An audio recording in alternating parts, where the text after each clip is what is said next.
closed off from love. I didn't need the pain. Once or twice was enough, and it was all in vain. Time starts to pass before you know it, you're frozen. But something happened for the very first time with you. My heart melted to the ground, found something true. And everyone's looking round, thinking I'm going crazy. Oh, but I don't care what they say. I'm in love with you. They try to pull me away, but they don't know the truth. My heart's crippled by the pain that I keep on closing. You cut me open and I keep bleeding, keep bleeding, love. I keep bleeding, I keep bleeding, love. Keep bleeding, keep bleeding, love. You cut me open.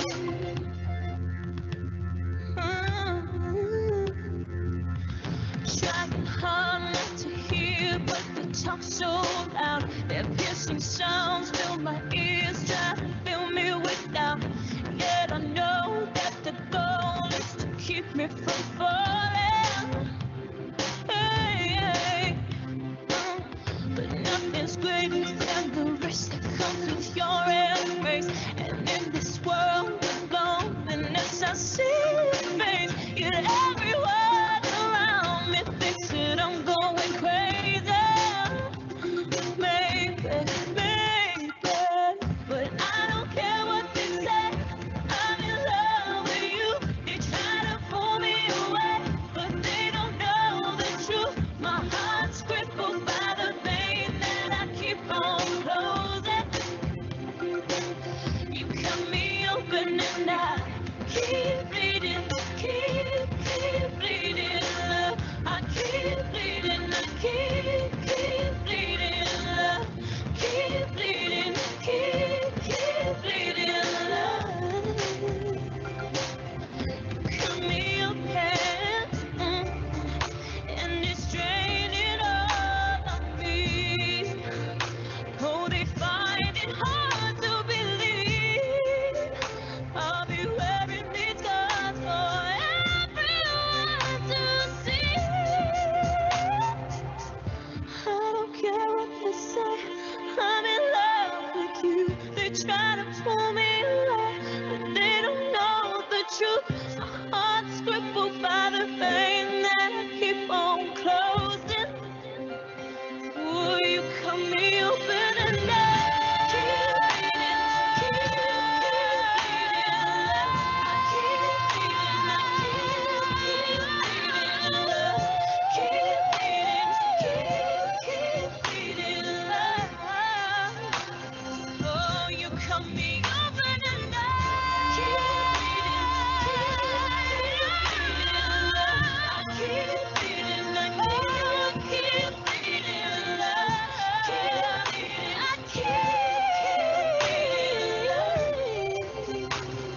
Oh, you cut me open and I keep bleeding, love.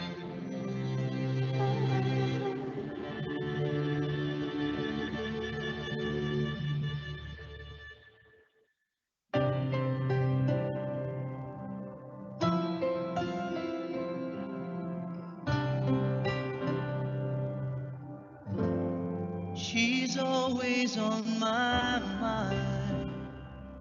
From the time I wake up till I close my eyes, she's everywhere I go.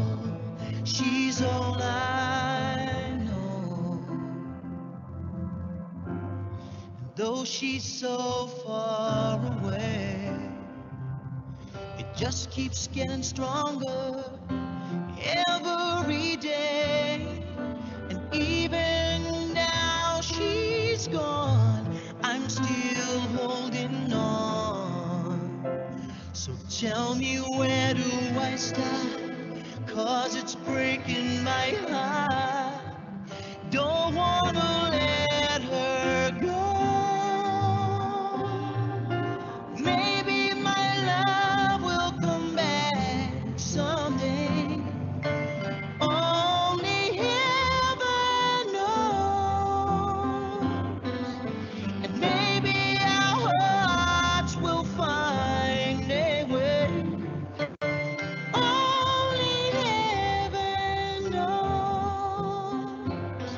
and all I can do is hope and pray, 'cause heaven knows.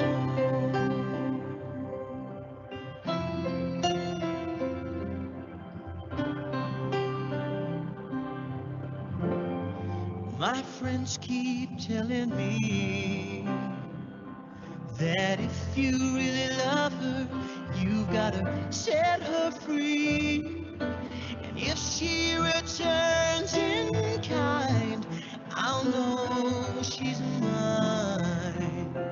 But tell me, where do I start? 'Cause it's breaking my heart. Don't wanna let her go. Maybe my love will come back someday. Only heaven knows. And maybe our hearts will find a way. But only heaven knows. And all I can do is hope and pray, 'cause heaven knows why I live in despair. 'Cause wide awake or dreaming, I know she's never there. And all the time I act so brave, I'm shaking inside. Why does it hurt me so?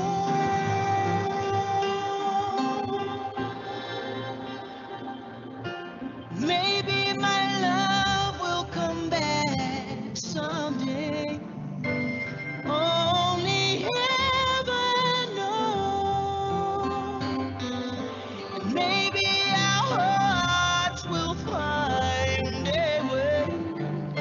But only heaven knows.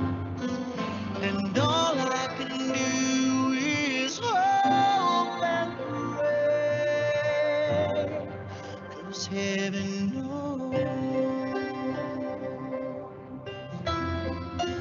Heaven knows.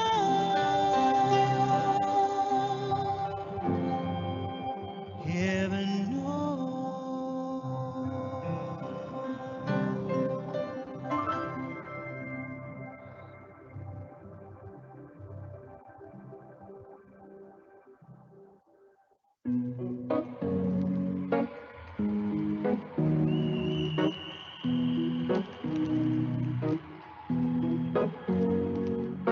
Here's to the ones that we got.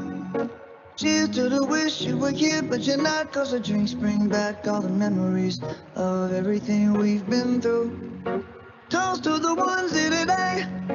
Toast to the ones that we lost on the way. 'Cause the drinks bring back all the memories. And the memories bring back your. There's a time that I remember when I did not know no pain. When I believed in forever and everything would stay the same. Now my heart feel like December when somebody say your name. 'Cause I can't reach out to call you, but I know I will one day. Hey. Everybody hurts sometimes, everybody hurts someday. Hey, hey. But everything gon' be alright. Gonna raise a glass and say, hey. Here's to the ones that we got.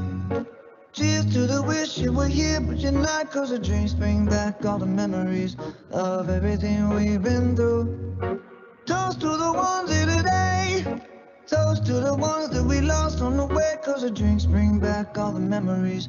And the memories bring back your.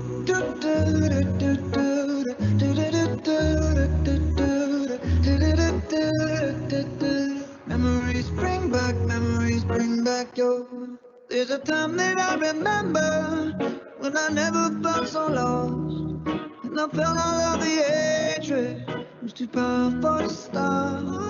And my heart feel like an ember, and it's lighting up the dark. I'll carry these torches for you, and you know I'll never drop. Yeah. Everybody hurts sometimes, everybody hurts someday. Yeah, yeah.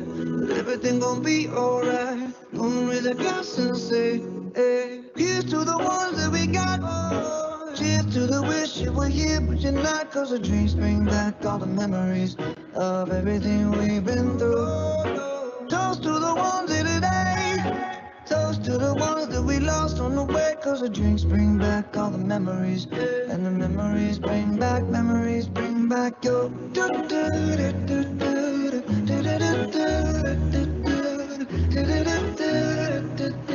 memories bring back your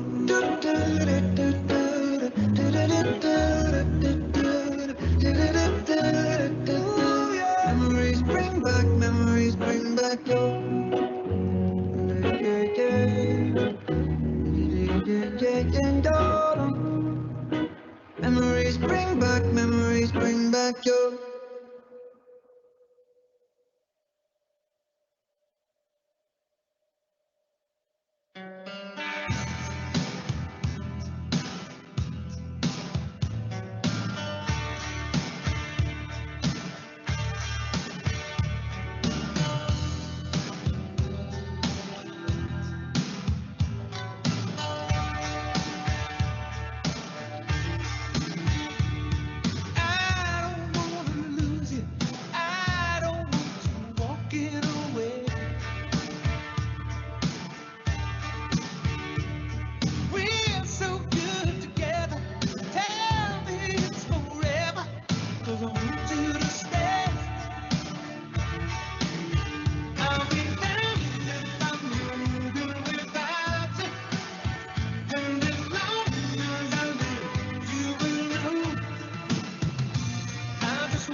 Okay, very good afternoon, guys. For those of you who have joined us this morning for the Microsoft Power BI Showcase, I welcome you back. Okay, I trust that you guys had a good lunch, right? And welcome back. Okay, so for those of you who did not join us in the morning session, you just came in, a very good afternoon to you. Welcome to Gemerin Consulting's webinar on Microsoft Power Platform Showcase. Now, quite a number of demonstration that I will showcase here, okay, would be something that some of you guys might have seen it before, or maybe some of you guys may have not. And you might have been having this question or this thing, you know, wondering how is it that Power BI can be integrated with Power Apps along with the Power Automate. So these are the icons, okay, the new logo of Power Apps, Power Automate, Power BI, and also the family, the new member called Power VA, Power Virtual Agent. Right, so I can't really demonstrate on Power Virtual Agent because this is really expensive. As a Microsoft certified trainer, I don't even have a license for that. I'm still waiting for the update on the new Microsoft certification. For my Microsoft certified trainer for year 2021 to 2022. I'm not sure whether are they going to give trainers any new free training licenses just to cover in training, because so far there are no training content yet available for Power Virtual Agent. Now, I personally, first of all, okay, those of you who don't know me, my name is Gerald. I'm so sorry, because I've been doing this since morning. So those of you, welcome back. And I, being a trainer, I always like to ride on the first wave. So I don't really usually like to wait for Microsoft to officially come up with any training content. And I am actually in the middle of creating my own Power Virtual Agent content. So do stay tuned, okay? I might be launching this by the second quarter this year. All right, but like I said, that I need the license, and possibly I may want to just sort of like buy my own license and just talk about Power Virtual Agents. But I'm just going to give you guys a glimpse of what are all these features here. Okay, now before I start this, right, do take note, okay, that those of you who are new to Microsoft Teams live event. Now, this is unlike a Microsoft meeting. A meeting, right, okay, it can cater up to today. Microsoft claimed that it can possibly go up to around, I don't know, maybe 1,000 or a few thousand, all right? But for a live event, it can cater up to 20,000 people, if I'm not mistaken. And one thing for sure is that meetings, you guys are not allowed to speak on your mic. There's no way to unmute and all that. So keep the questions coming in, because you can realize, you will realize that there is a Q&A button, which you can launch, right? And keep the questions coming in. And I actually got a question from Tay right just now, asking about Power BI Desktop. You might design the dashboard content in a worksheet and and define it as a dashboard, while Power BI define dashboard differently in Power BI Service. Now, actually, I think I need you to rephrase. I will rephrase the question for you. You see, Power BI Desktop, there's no way to create a dashboard. The thing that we create is called a report. That's an actual report with one or many pages. That's a report where you can interactively drill into, filter, slicing, dicing, and all that. Okay, dashboard are not creatable in Power BI Desktop, but directly on the website, the Power BI website. When you create a dashboard, right, what you do in a dashboard is that you assemble any visuals or any charts that comes from one or many reports. I give you a very good example. Let's say you got two reports. When I say two reports, means separate report, you know. Report A, you've got 3 pages in there. Page 1, page 2, page 3. All right, all together, each one page got 4 visuals, let's say 4 charts lah. So report A, 3 pages, 4 charts each on each of the page, altogether 12 charts. Report B, same thing, 3 pages, also got their own 12 charts altogether, all right? But let me ask you this question. Just talk about report A. You got 3 pages, you know.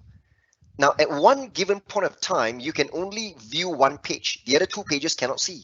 So that means at one particular time, right, you can only see 4 charts. If you want to see the other 4 charts, you have to click page 2, and you are only looking at the 4 charts of page 2. Page 1 and 3 is not visible. But let's not talk about you want to see all 12 at a glance. Maybe page 1 out of 4 charts, you want to see 2 of them. You are interested in monitoring these 2 charts. The other 2 charts, never mind lah, no need lah. Then page 2, you want to see only 1. Page 3, right, there are 3 charts out of the 4 that you want. So when you build a dashboard, right, you pin all these charts that you are interested, right, into one centralized view.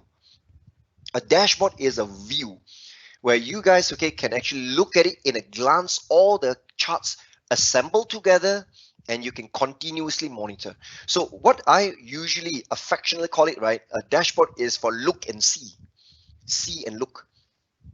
All right. Now, I train many organizations over the past 5-6 years in Power BI. Okay, so there are organizations where the dashboards are presented, right, plug in and show constantly, right, to a TV, right, hanging from the ceiling. Maybe the help desk department, every help desk people, okay, all the customer service officers, right, looking at that. Or a personal dashboard, like for example, the top management people, the CEO, your MD, your VP, or whoever, apart from their own laptops, they will have a tablet like an iPad or something that is docked and only to display the dashboard. So they look at the dashboard as in, for those of you who buy, you know, stocks from the stock market, You also monitor the chart. You don't do much there, just monitor. Okay, but of course, when it comes to the level, you may want to buy or you want to sell. Yeah, of course, those are the actions. But here, a dashboard is actually meant, right, okay, to give you the quick insights or the information or the health about a telemetry or a metric that you want to understand, so that it'll help you make quick decisions.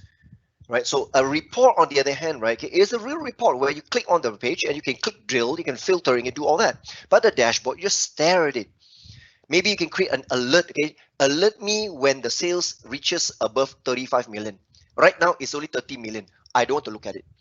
But when it goes above 35 million, you get a notification. This kind of thing. The term dashboard comes from your car dashboard. While you're driving, what do? You stare at the meter, right? All the important meters are there, your speedometer, your tachometer, your whatever meter, right? So while you're driving, you can see how fast you're going, how much fuel you have left, what is the temperature outside, and blah, blah, blah, without having you to press anything. These are information that you want to continuously monitor while you are doing your stuff, right? So that's the term called dashboard. So please take note, okay, that the way on how you want a dashboard, without dashboard, it's up to you. Dashboards are optional, but report is the essence, the main element of Power BI. Okay, so once you create a report, it is not necessary that you have to create a dashboard, but you create a dashboard for a reason, because you want to focus on the data, focus on certain metrics. Right now, in fact, I'm going to talk about dashboard quite a number of things here, because in this showcase of Power Platform, I'm going to show you, right, how all these things work together. All right.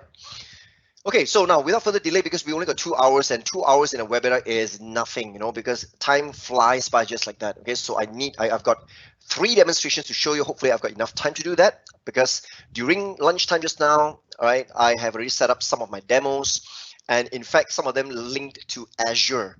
I intend to actually talk about Power Platform here that links to Azure as well. All right. Okay. Now, what is Power Platform? So, of course, this is a low-code platform. I say low-code means minimum code or up to no code that spans Office 365, Azure, Dynamics 365, and any standalone applications. Now, these are the new icons for that. So, Power BI is in charge of the analytics part, the reporting. Those of you who attended the morning session, I know I did not actually do much there, but I hope that I've given at least a little bit of tickle to your funny bone. At least you laugh a bit, and then you are a bit, it strikes your or hits to your tone of interest there. Okay, so maybe you want to know more, so you can contact us later. Power Apps, of course. Now, these are what we're going to look at here. Power Apps is an application development. Now, when you see the word application development, right, a lot of people think that, wow, this one must be my IT, the programmer's job. It's nothing to do with me. But when Microsoft came up with Power Platform, right, why they call it as no code and low code? Now, Microsoft want to empower users, right, to be able to do all these things, where the unthinkable last time. Similarly, in fashion, Power BI. BI stands for business intelligence. When it comes to business intelligence, right, we used to rely on IT people. Report, you get IT to do it. You're waiting for IT. Everything wait for IT. Apps, okay, wait for IT. Give me the software. Power Automate, process automation to automate business processes, creating workflows, the logic, right? The orchestration, okay, of processes. Also rely on IT. Now you see Power Virtual Agent, Power VA. You are now able to build chatbot some more. I'm an AI trainer as well for Azure. I train IT people, right, on building chatbots, writing, programming hundreds and thousands of codes just to get a chatbot out. But you know what? All these 4 fellas, right, is to empower business users like you guys. It doesn't matter which department you're from, HR, legal, marketing, finance, whatever. Now you're able to, without using any, sophisticated or complicated programming language, you are able to use just formulas and expressions to define and build your own report, create your own apps, create your own workflow, and even build your chatbot. Right now, sad to say, I won't be able to demonstrate this chatbot, right? This Power Virtual Agent, because for what I understood, right, okay, all this while it costs 5,000 ringgit, okay, a month, right, for a 2,000 session with the bot. It's really, really expensive. That's the reason why, okay, I didn't really go ahead and pay myself, okay, because I'm hoping that Microsoft would add this license into my Microsoft certified trainers for me to do training, because Microsoft themselves are yet to release, okay, any courses on PVA, right, on Power VA. So since they do not have any content yet, I believe Microsoft certified trainers are yet to obtain free licenses for training for Power VA. But my demo here will be on these three fellas, the three musketeers, the original three of them that makes up Power Platform. Now, behind the scene, right, you can see you can build portals. Because you see, one more thing that you need to understand. A lot of people always ask me, the apps that we build using Power Apps, oh, that means what? We can publish it onto the internet and we can sell the app. Now, this is a wrong thinking. The app that you build using Power Apps, right, is an internal business application for your organization. You build the app and you share the app to your organization only. You're not selling it. All right, this is your internal applications. For example, in the HR department, you may want to build maybe a leave application. All this while your employees apply leave by filling up a form, and put that into your boss's in tray. And then you see the process in the background. Now, what I can roughly explain, Power Apps, right? You can now build an app, and this app, right, it's certified mobile. iOS, your iPhone, no problem. Your Android phones, it is fitting nicely. Wouldn't it be nice if you've got a leave application, right? If the employee is not in office, just on the phone, launch the leave application app. Fill up the information down to apply leave and submit. When you hit submit, right, then the Power Automate flow, the workflow in the background will route that and seek for approval from your manager. The manager will receive an email whether to approve or reject your leave application. And if let's say approve, then send back the information to you. Congratulations, you can go play far. Okay. If let's say they say no, reject, you must come back to work. You must actually eat, sleep, die in the office, something like that. All right. So ultimately, these few things jive in together. So it's everywhere now. Okay. Now I trained Malaysia Airlines, okay, a couple of years back, and from what I understood also, okay, these technician, the aircraft technician, okay, they used to park the airplane inside the hangar and they walk around to do inspection. Okay, so they would kind of like bring along their laptop, and to try to report any faulty parts, and everything key in through the laptop. But today, if you use Power Apps, right, you can build a simple app, and some of the app has your phone, you got a camera.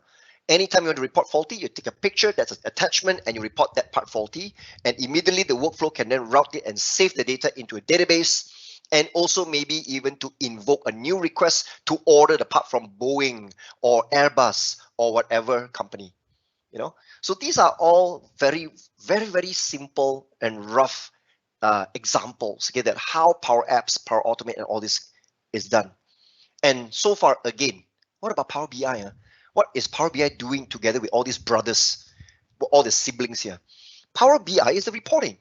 As you keep on using your apps to keep on capture data, input, correct? Your Power Apps are used to capture data. People do data entry using the app.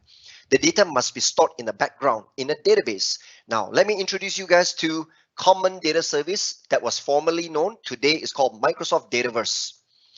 Right? This is actually a combination of the word data and universe. So data plus the universe is universe of data. So they call it Dataverse. It's quite a cool name, right? Before Microsoft named it as Dataverse, they intend to call it as Microsoft DataFlex. But apparently DataFlex has been trademarked by another company. So they cannot use the word DataFlex. So they just call it Dataverse, right? So this was formerly known as Common Data Service. Now, when it comes to Common Data Service, right, people ask me, what is the back end? Is it SQL? Is it Oracle? Is it this? Is it that? The question cannot be answered. You know why? That is the reason why originally they call it as Common Data Service, is to give you a common platform, right? You don't need to ask me all these things. As long as I give you a storage, you just store your data. That's it. I give you the freedom of creating your tables, your columns and columns, all the record you want to store in there. You don't need to worry what is in the background. Just like I give you a car, all right? You got an accelerator, you got a brake. You press accelerator, you'll go. You press the brake, it will stop. That's it. No need to question so much. Yeah, I press the accelerator. How much fuel goes into the engine to generate the combustion, to push the car? You don't ask all these questions, all right? You only know how to use it, and that's it. So that is why they call it common data service. It's a platform, a common way for people to understand the basic concept of data storage. But what is or how is it being done, right? It is not to us, okay, to know. So these are all comfortably stored on the cloud. All right. Now, Microsoft actually intend to make this Microsoft Dataverse as a first-class citizen on Dynamics 365. Now, please take note that Power Platform has been parked officially under D365 and not O365. Now, whether it's O365 or D365, they are all under M365, Microsoft 365. All right. So under Microsoft 365, you've got the Office 365, all the Office applications, right? And also Dynamics 365, all the dynamic stuff, CRM, supply chain management, SCM, and whatsoever, okay, finance, sales, marketing. Okay, so these are the things, and most importantly, right, would be the data connectors. Now, Microsoft actually exposes tons and tons of data connectors. These connectors are the one that is the most valuable, ensuring that your Power Automate flows, your Power Apps app, are able to make use of the connectors to connect to any sources in the background. Some of the sources, okay, exposes data. They are all well-known online services, maybe like ServiceNow, Jira, Cloud, whatever. But remember this, speaking of Power Platform, it may not come cheap.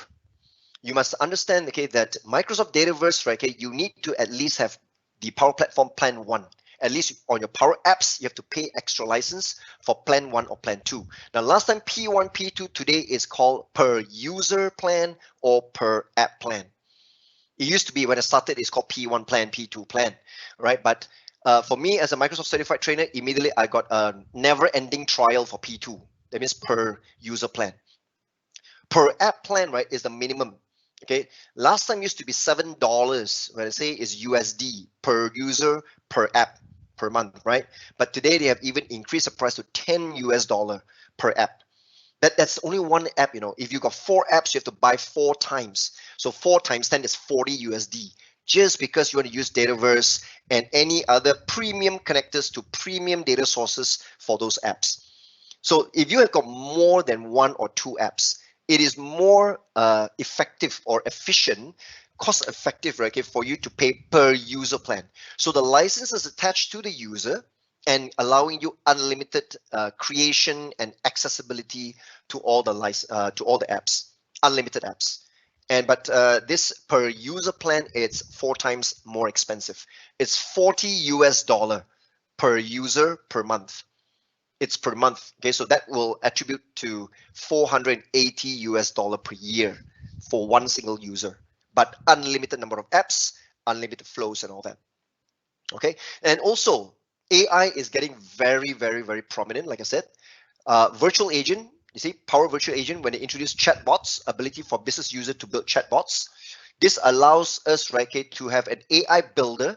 The AI builder allows you to build data flows. They allow you to build even the machine learning model, which doesn't really need to use code. You may not need to be a data scientist to do all this. So today, even a business user like you guys are able to step into the world of designing your own AI, right? But minus the complicated code. Again, this is part of like Power VA. You need to pay extra. Okay, now let's see. Okay. Appreciate if you can share some real world examples that we can create. Yeah, I've actually shared a couple of these examples just now, like apps that you can build. Like for example, there are many sample app templates in there. Those are quite real world. Like for example, help desk, inventory tracking. Okay, leave application is one of them. You can even create an app. Okay, just specifically, there are people who build even a simple game, just to demonstrate the power of Power Apps. The app can even like regulate how the movement of icons here and there. But in business, right, you can think of any kind of apps that you may want to make sure that all your users are able to use it on their mobile phones when they're away from the office. So that should be it. And of course, Power Apps can also span into even, for example, out of office. You can simply create even a simple app to denote that you are out of office and stuff like that. Okay, but my demo here, okay, is to show you the integration portion, because integration, okay, is something that is a bit obscure. Not many people see, okay, how Power Apps can even control even the data sent to your Dataverse, and then from there maybe Power BI will need to use that. Okay. And of course, if Microsoft allow anonymous access, external user without Microsoft 365 license, well, yeah, Stanley, you said that, I think you're speaking the mind of everybody here. Okay, so how we wish, okay, that Power Apps, okay, would be allowing even public users, right, okay, to use, right, without having to have a Microsoft 365 subscription. But like I said, right, this is not a platform for you to build an app that is marketed or make it free for public. You're not selling it onto Microsoft Store or even the Microsoft Office Business Store, but it's only internal. Right, so that platform, but I'm not sure about what is Microsoft's direction in the next few years. Right, they may come up with this or may not. They may want to revamp things. I don't work for Microsoft, so I'm not sure. Even though I followed Microsoft technologies for the past 20 over years, so I usually know and can guess, okay, where they head on towards. But they will give free for certain things, but not everything. Right, so in terms of having an app that is shareable to the public, you definitely need some form of authentication, but not totally anonymous. Because if you develop an app, right, and when I give it to public will key in data. The data will be sent into my data store. So in this case, that means, right, okay, the user, whoever uses the Power Apps, will be able to browse. Okay, that means read data and insert data, update data, delete data as well. So that's actually the focus here. It's the matter of accessibility to my data, whether it's Microsoft Dataverse or even my backend SQL or maybe Azure storage and all that. So you always need to actually consider this. The app can be released to public, no problem. I mean, if you were to ask me this question, let's say I'm Microsoft. If I'm Satya Nadella, I'm the CEO, let's say. I will answer you in this way. I can actually understand, I can perfectly understand why they are not going to do that, because Power Apps, it's like a gateway. You give an app to a user, the user have access to your data already. Okay, and of course, in this case, to strengthen the data accessibility, they want to have a complete ecosystem, right, that is manageable, that is easy to configure. But if you want to make it vast, it will be slightly complex, okay, for administrators to manage them and configure. So at the same time, they want to balance the seamless configuration and manageability compared to even the dispersal or distribution of your data as well as your apps. So that's to strike a balance between these two, right? Security of data versus accessibility. That is always the wrestling, okay? There's a wrestle between these two, okay? All right, so that's this, and of course, we would zoom into Power Apps. Okay, so Power Apps is to be able to allow you to build and consume solutions for both web-based and mobile.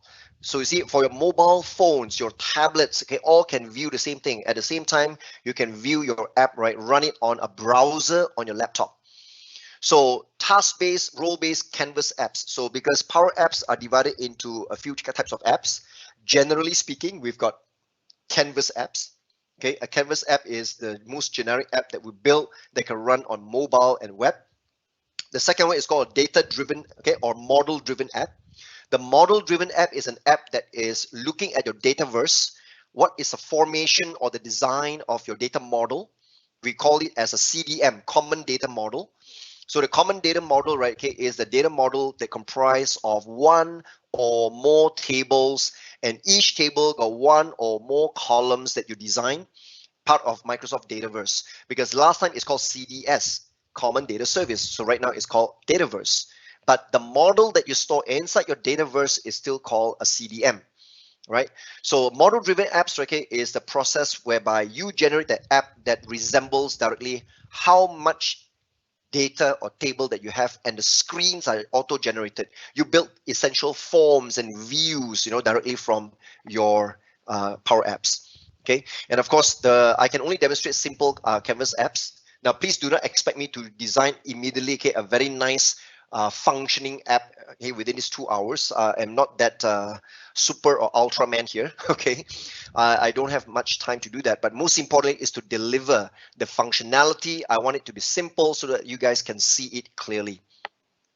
The next is Power Automate, formerly known as Flow, right? Last time called Microsoft Flow. They should have called it Power Flow, but they chose to come up with the longer syllable Power Automate, because it is from the word that is used to automate and orchestrate your business processes, right? So much have changed since they changed the name to Power Automate from the Flow era. They used to be able to allow you to build all kinds of flows, but there used to be flows such as a scheduled flow, automated flow, right? And there used to be a flow called RPA, Robotic Process Automation, but RPA has been renamed to UI flows, and today UI flows are now known as desktop flows. Okay, desktop flows, right? There is actually a Power Automate desktop as well, just like Power BI. You got Power BI desktop. You can download and install Power Automate desktop, which is a desktop version of a designer for you to build all this. So flows generically are divided into two: cloud flows and desktop flows. So I think I will try to show you immediately. All right, let me go into my Power Automate. Let's say here, this is my Power Automate. And in Power Automate, right, the most important thing, right, okay, is your environment. So you can see that I've got my own company environment, but I've created a new environment specially for my webinar. So I call it webinar here. So in my webinar environment, that's where I collect all my essential contents. Okay. And as you can see here, much have changed in the sense that under my flows, I don't have any flows yet. As you can see today, they call it cloud flows and desktop flows. Business process flows are actually from your model-driven app. Right, but desktop flows are used to be called UI flows, and before UI flows are known as RPA, Robotic Process Automation. Right, but cloud flows would be this one, whereby I can create a new flow. As you can see, right, okay, automated cloud flow, instant cloud flow. Instant flow can be known as button flow. Do you know that if you install Power Automate on your phone, I'm not an iPhone user, I'm an Android user, so I know that the Power Automate that I got from my Google Play Store, right, when I install it onto Android. So this is the only app, right, that on the phone also you can create your own workflow. This is so powerful. It just amazes me, because like, for example, you install Power BI on your phone, it's only to view. You cannot actually build a report on your phone. The screen's so small, how to build, right? Same thing like Power Apps also, it's just a player, it's a viewer. So you install Power Apps, right, to launch your app so you can use the app, but you cannot design and build any apps. You cannot design and build any reports. But for Power Automate, you can even design a flow directly on your phone. So can you imagine you're sitting in a train, maybe KLIA Express, you're on the way to the airport, right? But you've got maybe what, 40 minutes or half an hour, okay? So in the train, right, okay, you can immediately do, right, using a phone to build a flow. And the flow can be what we call a button flow. That means one press of a button, they run the flow. That means it's on demand. Instant flow here, right, okay, is called button flow, in which press of a button, they run the flow. Press of a button, they run the flow. Or you can do a scheduled flow.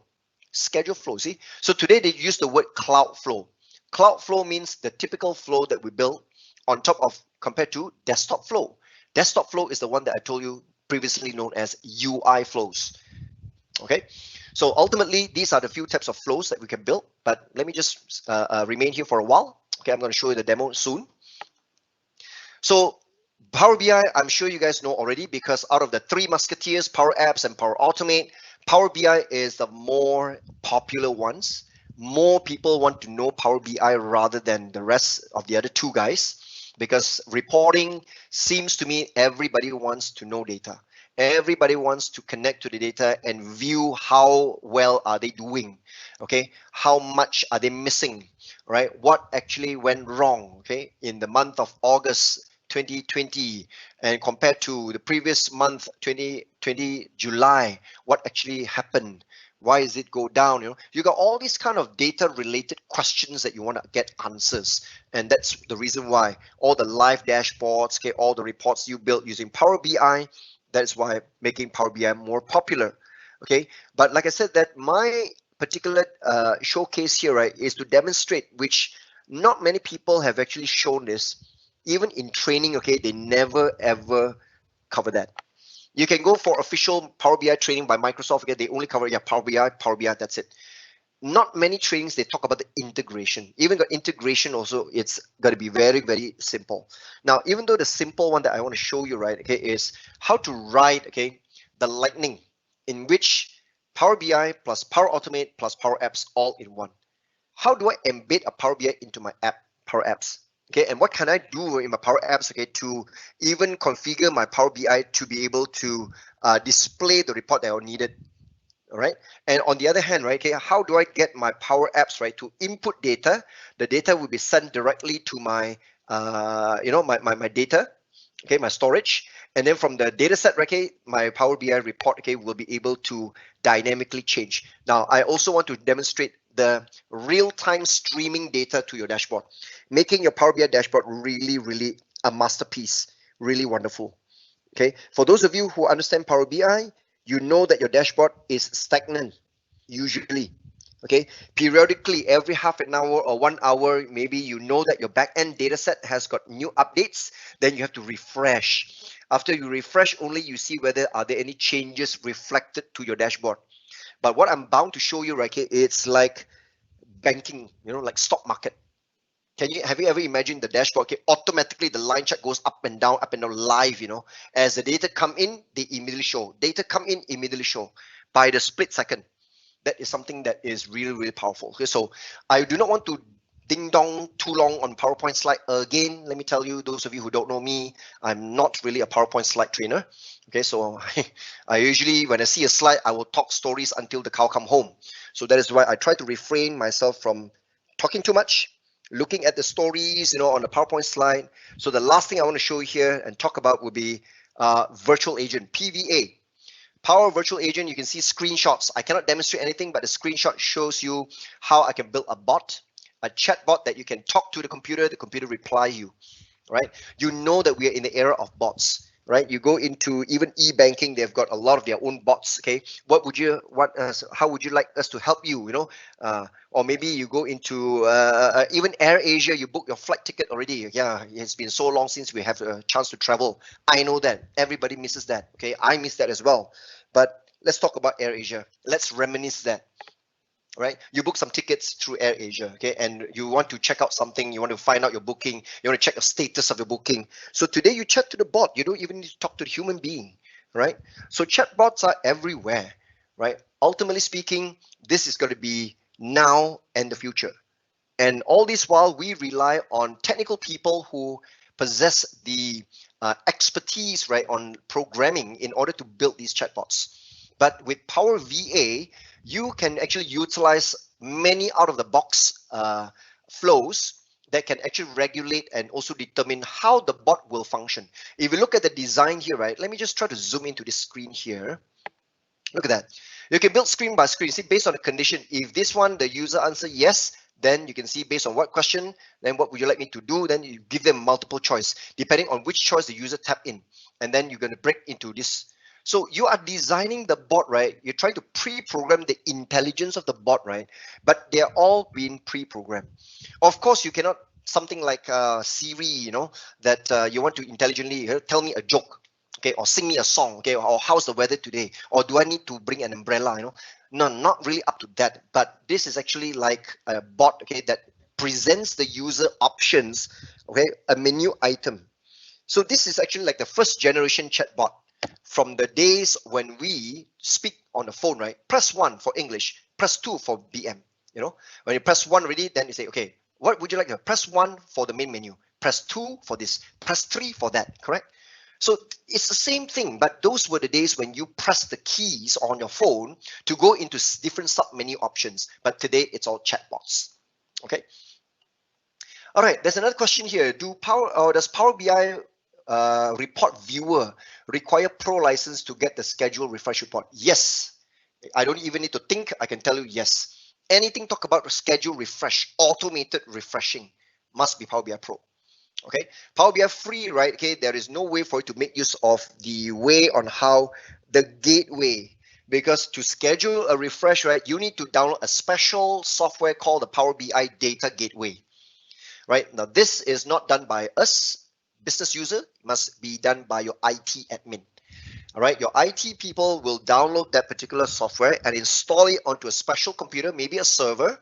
The server or the computer will not need to be shut down, will run 24/7, 365 days a year, right? And this is acting as a middleman to connect to your data sources so that all your reports on the cloud are able to schedule or intervally or maybe periodically or frequently refreshed based on the scheduled interval. Okay, even you want to do ad hoc on demand refresh now. When you click, this will go through the data gateway, and the gateway will connect to the data and then grab or detect any changes and update the data set. So manual refresh, scheduled refresh, in a nutshell, you need a data gateway. Who can actually connect and use the data gateway? Power BI pros. Okay, so that's also the thing that requires Power BI Pro license. All right, so anyway, pull all your data to work with Microsoft Dataverse. So there you go. Microsoft Dataverse, right? Okay, it's actually the new name for Common Data Service. And of course, this Common Data Service, right, okay, is already integrated across all the entire Dynamics 365 apps, as well as Office 365 apps.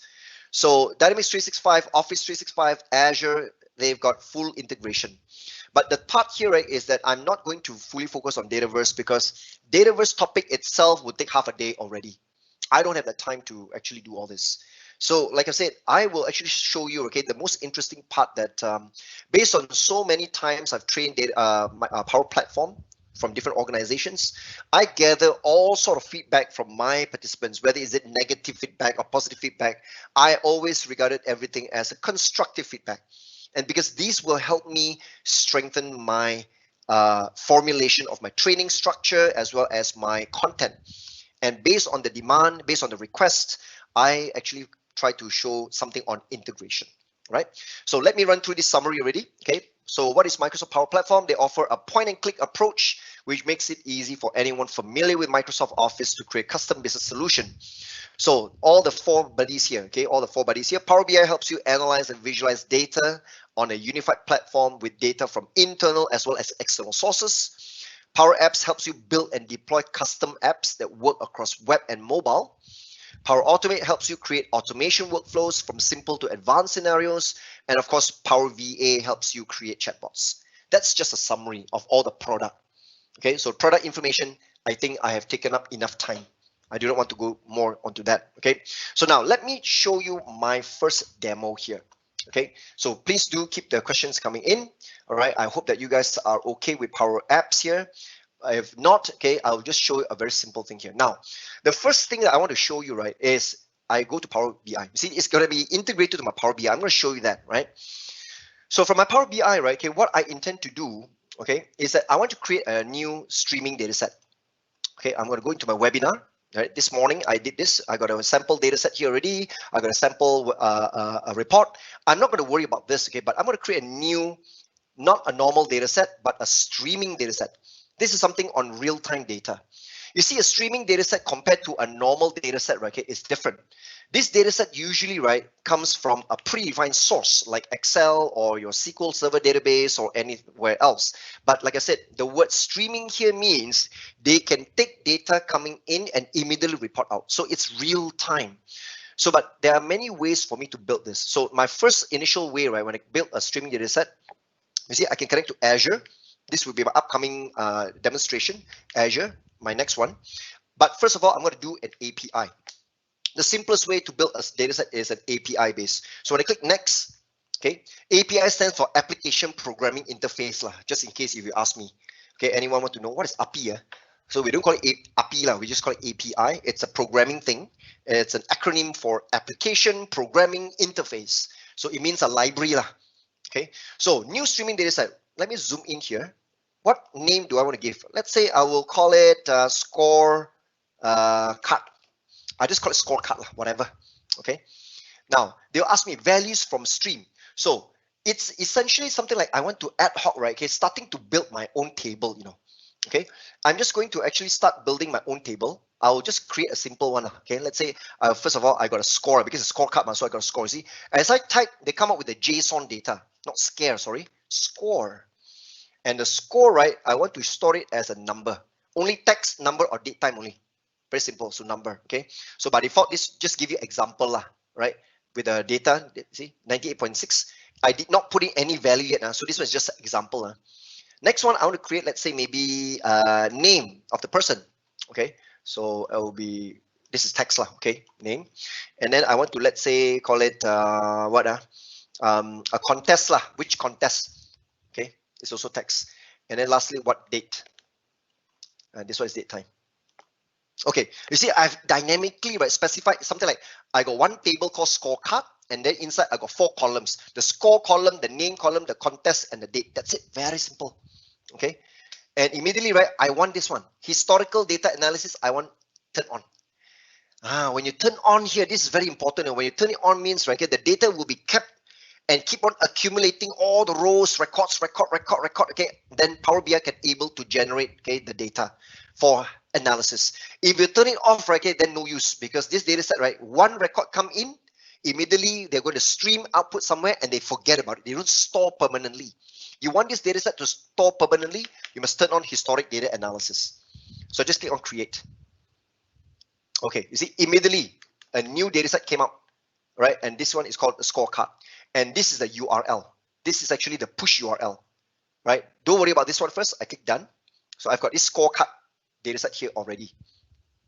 Now, I will now start to build, right, okay, a report directly from this scorecard. How do I build this? You see, I can use Power BI desktop, the one I download and install one, right? But actually, I want to show you, right, okay, how I built this, right, directly on the browser. A lot of things I'm going to demonstrate now, okay, is direct from the browser. Here we go. I click triple dot here, I can see create report.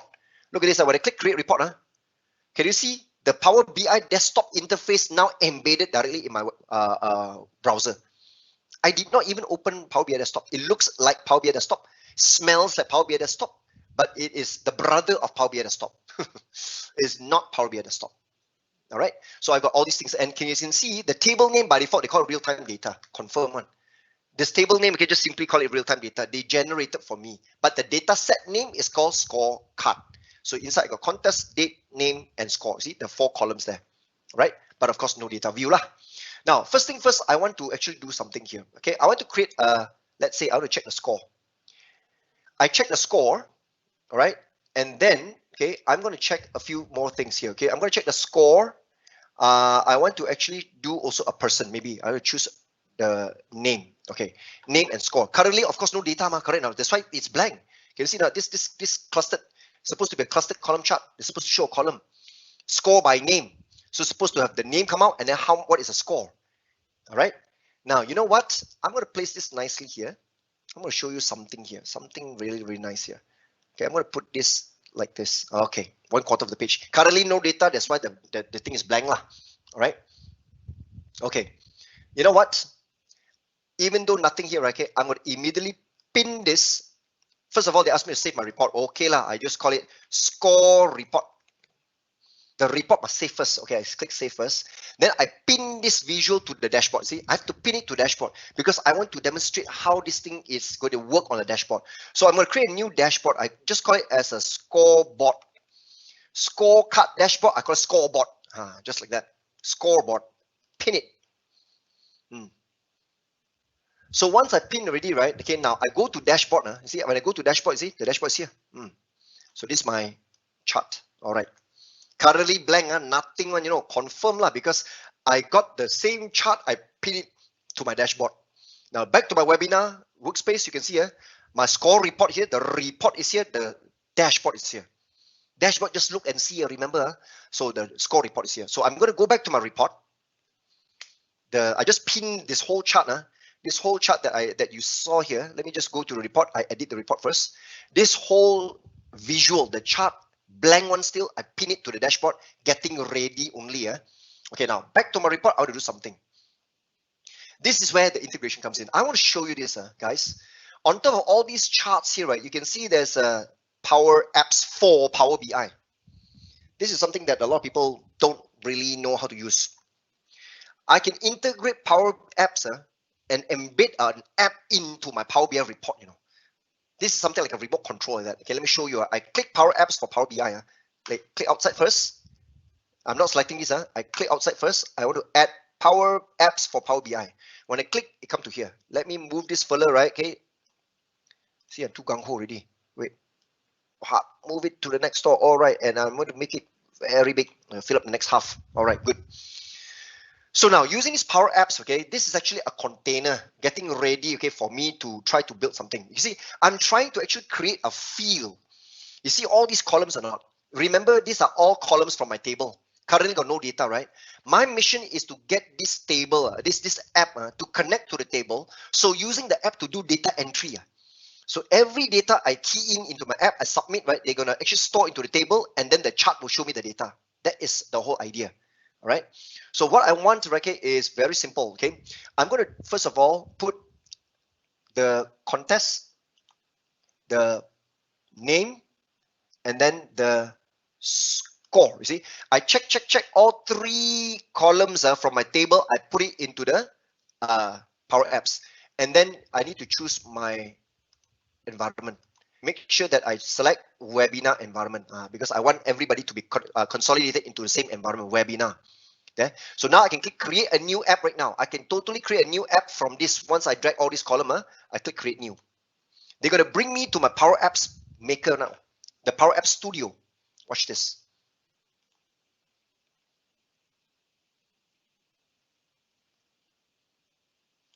Okay, so can you see this? All right, so I'm in my Power App Studio. Okay, so this is actually how the app looks like. Okay, but you see by default, can you see this not? I've got the screen, I've got the Power BI integration here, okay, the data source, but I'm going to delete this guy off. I do not want this because that's supposedly to display things, but I want to totally design a new thing. Remember, I've got a few fields here. I've got a score, I've got the person's name, I've got the contest. So the first thing I want to actually do scoring, right? I want to insert a control. I want to insert a rating control. Let's say rating. Yeah, rating using star rating, somewhere like this lah. There's a field here. All right, just rating. This is actually for the scoring. Okay. Next, I'm going to add a text box. Text input. This text box, I put it here. This text box by default got a text already. I don't want. I want it to make it blank. No text. In the formula bar, you see, I erase it, enter. The property for default, no text. See, the formula bar. Everything use formula bar, nothing. You see, if I type here something, you'll come out, see? And then I erase, nothing. Okay, good, enter. All controlled by formula. Okay, all right. Now, I'm going to add a button now. I click add a button. Maybe the button very big one, this one. Okay, the blind also can see. And this button right now, the text property here at the sidebar also can see all the property, the big, okay, the width lah, height lah, all that, right? The color. So I can see the text is called button. I want to call it submit. It's a submit button. So is there submit ready? Okay, I got a button. I got all that ready. Okay, now I chose contest lah. I chose all these things, but actually I want to show the score by the person just to show that. Okay, so I think this one, right? This one, okay, will be the name, okay, the name of the person. This one will actually be the score, and then there's a contest also. I think I need maybe a label will do lah. I don't intend to change a contest lah. Okay, maybe I want to have a label. No, maybe another text box lah. Yeah, simple lah. This text box. This text box maybe right. Okay, I create it okay as for the contest. Okay, so here I again erase the default text in there. Maybe okay, for the text box, I got something called hint text. I can actually create a hint text here. See, hint, give it a hint. So this hint, right, I just say that okay, type a contest. See, so there's a hint out there. Type a contest, right? This one, I'm going to put in the hint text as type your name. All right, like this. Very good. So I got a contest, I got a name, I got this rating, okay, and submit. All right, something like this. Simple one lah. Okay, I'm not here to teach you how to build a wow, very vast, very specialized app. I'm just going to show you possibility. That's what a showcase is all about. So once I've created this new one, right? Okay, now what am I going to do? Remember, I need to tell you what am I trying to do here. I want this app, the user who uses this app, right, will type in the contest name, type in a name, and then select a score, maybe 2 or 3 or 4 until 5 star only maximum. When they hit submit button, right, they will read this data, okay, and submit into my data set, my real-time data set. That means store into my table. And the table is here in Power BI. Remember this table? And you know what? This chart is automatically toing. It's going to come out, okay, with all the data. How tall the bar and all these things. Currently, I got name only, correct? So now the thing is that what I want to do, continue, okay, is I want to have multiple submission. This is just to show you that. So in order for me to regulate that, okay, now I want to utilize from Power Apps, utilize Power Automate.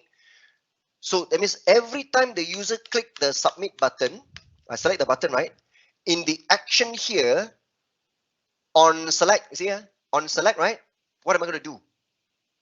Okay, so in the action, right, okay, I want to create that Power Automate. Can you see Power Automate is also here? When I click Power Automate, they're going to try to detect any flows. I got no flows, of course. I'm going to create a new flow here. When I click New Flow, they open up Power Automate. Can you see all 3 fillers are in here?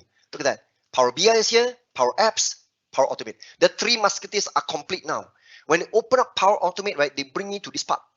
They know that it's going to be coming from a Power Apps button. So they're going to ask me to create a button. Can you see these are all possible type templates? Click Power Apps button to start an approval of SharePoint items and email. You can execute SQL stock procedures. You can send email using Gmail also and convert text to speech using translator. Many possibilities, guys. So many things here. Okay, I sometimes not even able to fully, you know, go and explore this, you know. So, but right now, okay, the best way for me to do, right, I'm going to select this. This is the closest template, okay? And these are connectors, you see, approval lah, whatever. I will just continue because I do not want SharePoint. I don't need approval, all that. I just click continue because I just want to get started with this template. And the flow look like this, you see? This is a flow. Condition, if yes, do what? If no, do what, right? So what I'm going to do, right, is I'm going to delete off everything. All this I don't need. Of course, in the full training, okay, we get our way to play around with all this. I show you how to create the approval workflow and all these things. Let me delete all this. I don't need all these steps. These steps are irrelevant to me. Okay, there. So that means that from Power Apps, I look at the name of the flow. Click Power Apps button. I just say this one is for Power Apps. Let's say that. Just simply give one name to my Power my flow. Okay. So from Power Apps, this means from the time that the user click the button, what is the next step? I'm going to create a new step here. And the step is I will put that Power BI. Look at Power BI. Got integration one to Power Automate, you know. I can go and select Power BI. You see? I can click export to file for paginated, export to file for this, refresh the database. I can create a button to refresh the database from Power Apps. Can you see that now? But no, this is what I want. When I click the button, I want to add a new row to a data set. That's what I want to do because the user will use my Power Apps to key in the data. When I click submit button, they submit the row into my data set. I select this guy. Okay. Now I'm going to start configuring this. They need which workspace. Can you see they automatically understand my workspace? I got my workspace. I got webinar workspace. I select webinar. Then which data set? Can you see they can see my real-time data set called scorecard? I can choose scorecard. And which table name? By default called real-time data. Now to refresh your memory, let me go back to Power BI. Look at this. There, real-time data is a table name. Data set name is called my scorecard. So that's why I'm configuring that, connecting to real-time data. When I choose real-time data here, right, you see, immediately they come up with all the 4 columns. Can you see? Score, name, contest, date. They are able to automatically understand that, right? So now, how, because I want to insert this as one record into my data set, into the table, you know. Score, what value is a score? I will say that, ask in Power Apps. Everyone will ask in Power Apps. This one also same thing. I'll click see more here, ask in Power Apps. This guy also same thing, contest, see more, ask in Power Apps. Everyone field value is ask in Power Apps. Ask in Power Apps means they're going to read from Power Apps just now, every text box or button or whatever. I'm going to read the value that people type in a text box. The text box value is going to store here. All right. So ask in Power Apps. Everything ask to Power from Power Apps. Right. So once I've actually done all that, that's it. I can finally save it. I just save my flow. You see, it's saving already. Your flow is ready to go. We recommend you to test it. Not now. Not now. My flow very simple. It's just to insert a row into my Power BI. And now I'm going to return to my Power Apps. Now I intend, can you see?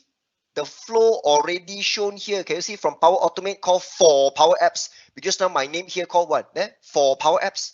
I purposely put a name here just to show you. I put it for Power Apps flow. Add the word flow again. There, for Power Apps flow. Okay, I click save again. Saving, save already. Switch back to Power Apps here. This guy. Not yet. Let me close this guy again. And try to click Power Automate again. I think the guy, okay, I think it's still the same, okay, but it's just that the name haven't been updated here yet, okay. Maybe I click here. I don't need to edit, but I just select. This is the flow that I want to link it to this. So I'm going to click this. See, they're adding now. So now, okay, there.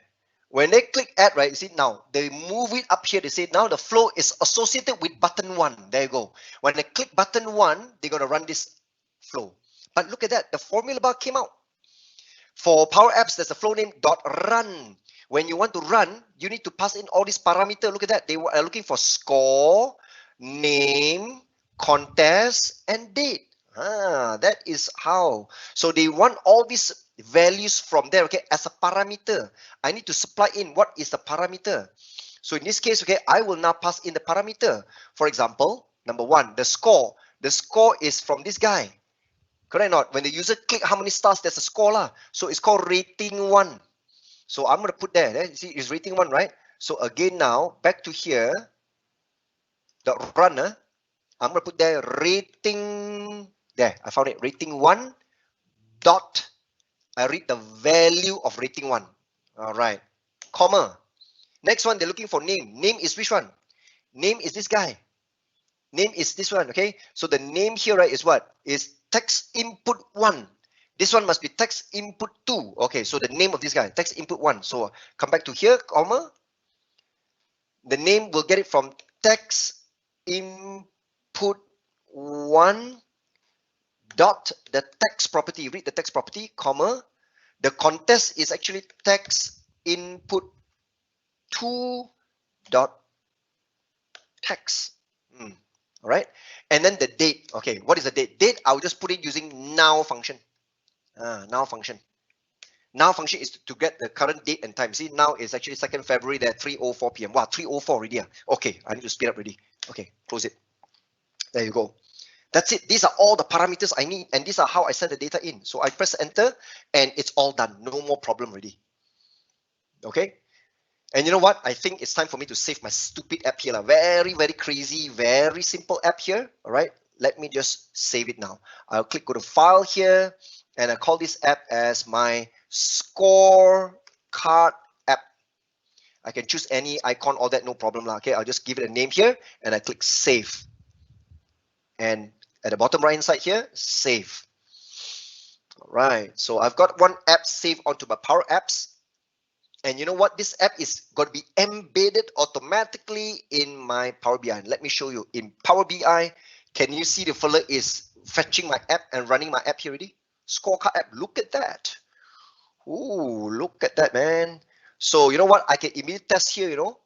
Actually, I can immediately test this. So once I save it, right, okay, you know what? I do not want to test immediately. I want to show it on the dashboard. I can also pin already. You can see there's a pin. I want to pin the same thing, right, to my same scorecard dashboard. My scoreboard, I call it, click pin. Okay, pin already, guys, watch this. I quickly do a file and save this report first. Now I go to my dashboard. Scoreboard, look at that. This is my dashboard. Ooh, look at my app here. Let me make it larger. Ooh, make it larger. Come on. How come you're not moving? Let me refresh. Sometimes I need to refresh my browser. The fella gets stuck there. Okay.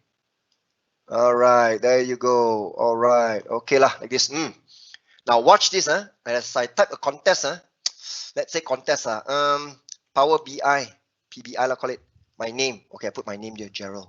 Wow. Okay lah. Don't want to be bragging lah. 4-star enough. I put 4 star, I click already 4 star, or even 2 star here, click 4 star, it's 4, I click submit now. When I click submit, and look at this one, come out, see?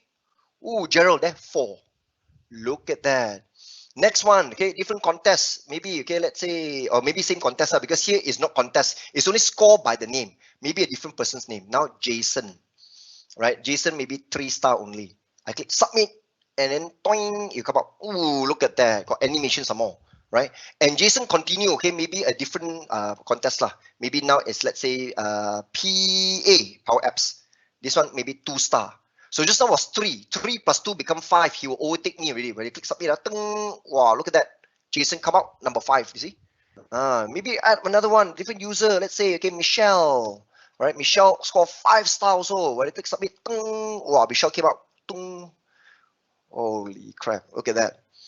This is the integration. I can immediately show you live on my Power BI dashboard, right? I can put an app there. People keep on keying in, again, the report keep on coming out. No problem at all. All right, and even this one also, okay, in my report. In the report also can be done. Just now was on the dashboard, because in the report I got the same page here, Mari. Look at that. And somewhere in the report, right? You know what? I can now choose edit first. This report right now, I'm showing the name, right? Maybe now I want to show the name to be on the legend. I want now the date to be on the axis, because I got date ready. See, look at the date. Different timing, okay. And I want this to be a line chart. Okay. But the line, okay, is not showing a line because it's actually 1 by 1 like this. So if let's say I put in the same name, Gerald again, okay, 3 star, submit. So where am I? I think the line, okay, I think the line, because it's actually showing by the date and time. Okay, so maybe I put 4, click again, submit. They are not drawing the line yet. Because I use a different dots. They are actually showing the dots. They are not connecting the lines. Okay, because a different timing and different second, different time itself. Because I use now, you see. So I was thinking of using the date and time. But anyway, if not, right, okay, I'll just use back the normal column chart. There you go. Okay, so even though when I click submit, I think because for the report, okay, I need to refresh, you know. I think so. There you go. See, I remember I need to refresh. Not like live on a dashboard. Dashboard, you do not need to refresh. When you click, they will go in there. So right now, even if I put in there, the line, look at that. So 3, enter. Okay, then I have to refresh again. When I refresh, there, like this. Okay, so 3 again and submit, then refresh. So this one is actually a line chart. Okay, but the dashboard, like I said, the dashboard, let me not save here. I'm sure you should see this by now, how this is actually integrated. Okay, so I got Gerald, I got Jason, I got Michelle. You know, if I add another one, let's say Kumar. Okay, Kumar comes in. What contest? Don't know what contest. Simply don't know. Right? I'm just interested in a score of 5. Submit. See, this is real life one. 2. Submit again. 3. Submit. Wow, Kumar keep on going up. 2. Submit again. 4. Submit. Keep on. 3. Submit. Kumar coming up already. Okay. 1 star, submit, add 1 more. See? This is what Power BI integration with Power Apps. The app can be embedded directly in a report and you can pin them onto a dashboard. User actually run the app, key in whatever things in here, and you can immediately look at the data being presented. But like I said, this is only doable, okay, with a real-time data set, okay? There's a question that is the scorecard can be embedded in SharePoint site. Oh, come on. If you talk about SharePoint site, okay, I can tell you this whole report, right, okay, it is embeddable into your SharePoint, no problem, including this dashboard. If you talk about that, let me show you. See, this is the dashboard, right? Same thing. I share. Oh, sorry, not share. Cancel here first. I think I have to do it this way. Hang on. Here. Edit. I don't think so. I have actually turned on the embedding of I think SharePoint. Not the dashboard, only the report. Yeah, because I don't think so. I can see, okay, the sharing, okay, or generating a code for the dashboard. But the report, yes. Okay, not the dashboard. The scorecard report, this one. In the webinar, I go back to my score report. But the bad thing about the report is, okay, whatever you click, okay, you have to refresh this manually. See, like for example now, okay, Kumar lah, okay, again I type Kumar. Okay, Kumar want to put 5 star. So Kumar is 20. 20 plus 5 is supposed to be 25. Okay, now when I click submit, you see, it's submitted, you know, but it's not real life. You, for a report, you have to refresh one. There's a refresh button here. Click refresh. There. So that's the only sad thing about it, lah, right? For a report, it's a bit stagnant, even though it's from a real-time data set. A real-time streaming data set is really for a dashboard. Okay, not really for a report. Okay, but report, of course, you have to refresh the report, then only it will show lah. Okay. Now, speaking of real-time, you want to see real-time or not? The real-time, that is not like this. This one, every time I have to use this app to key in some data and click submit, then the data go into my Power BI. But actually, I will now show you. This is a sample, okay, which I got it, okay, from one of my data science, data engineer class, which I usually conduct as well, right? So now, to do this, right, okay, I'm going to actually create yet another thing. Okay, let me show you. I've actually signed into my Microsoft Azure. This is Azure, slightly away from Power Platform. On Azure, I created a resource. I prepared this just now during lunch. In this resource, I created something called Stream Analytics job. This Stream Analytics is to provide the streaming. Now remember this, I do also have an event hub. I call it Gerald Hub here. Now the hub, right, is actually to store messages coming in. All right, now these messages, right, is going to be generated from one of my application.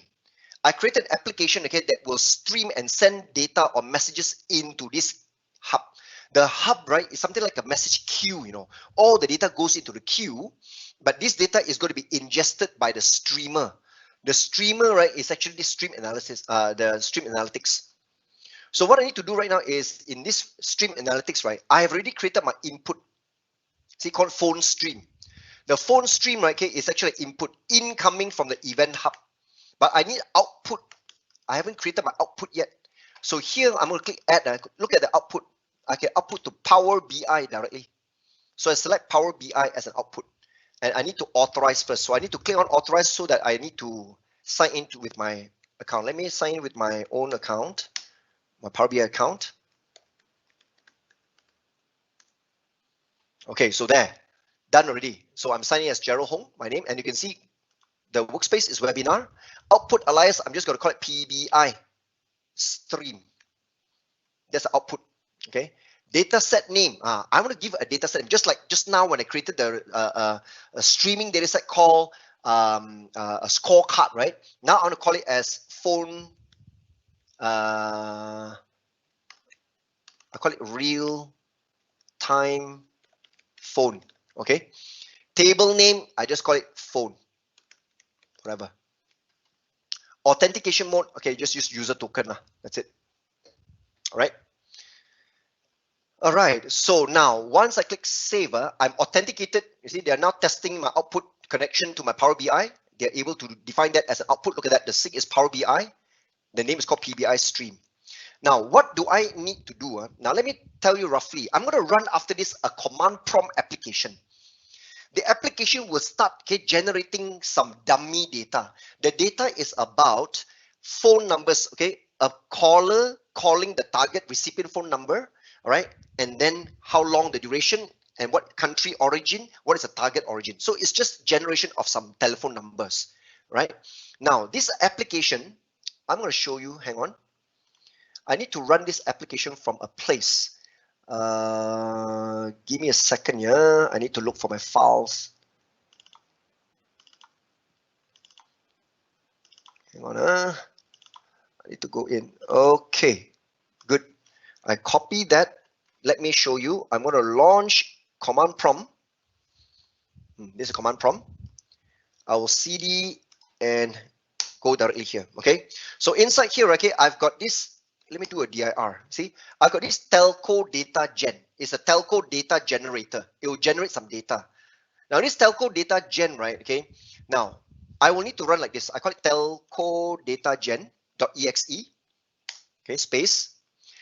I need to actually specify how many number of calls I want.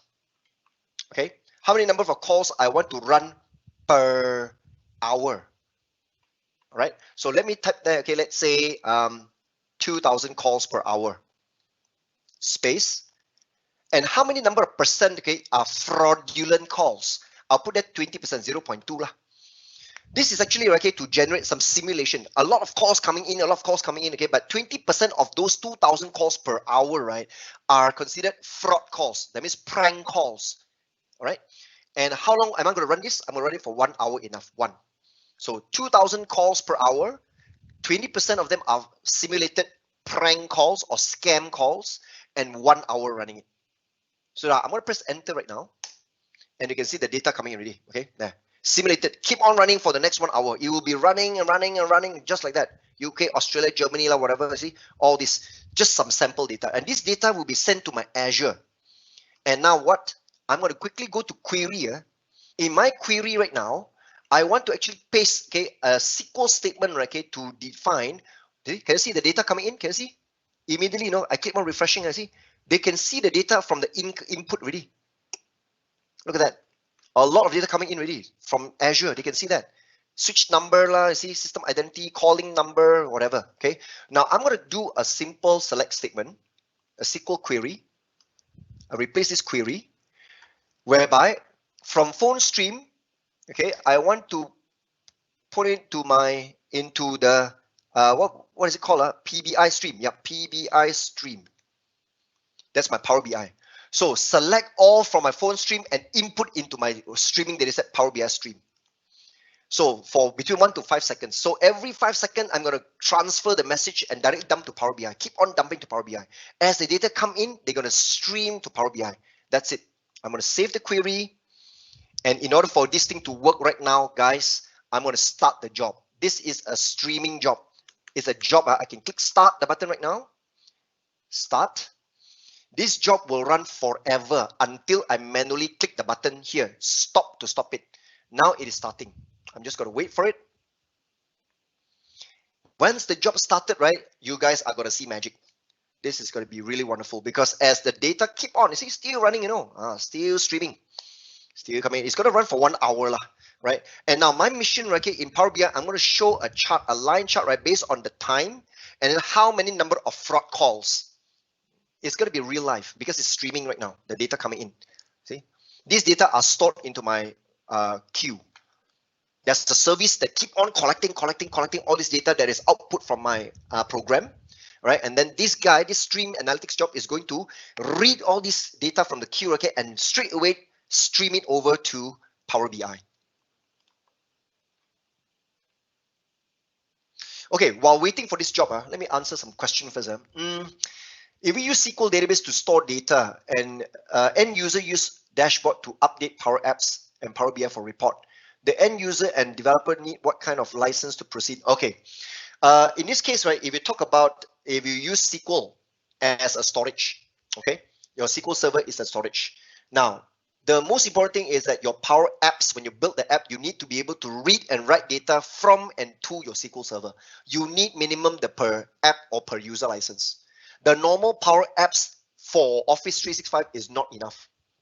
You need that license because SQL Server on-premise, all this is considered a premium connector. So you need that. Okay.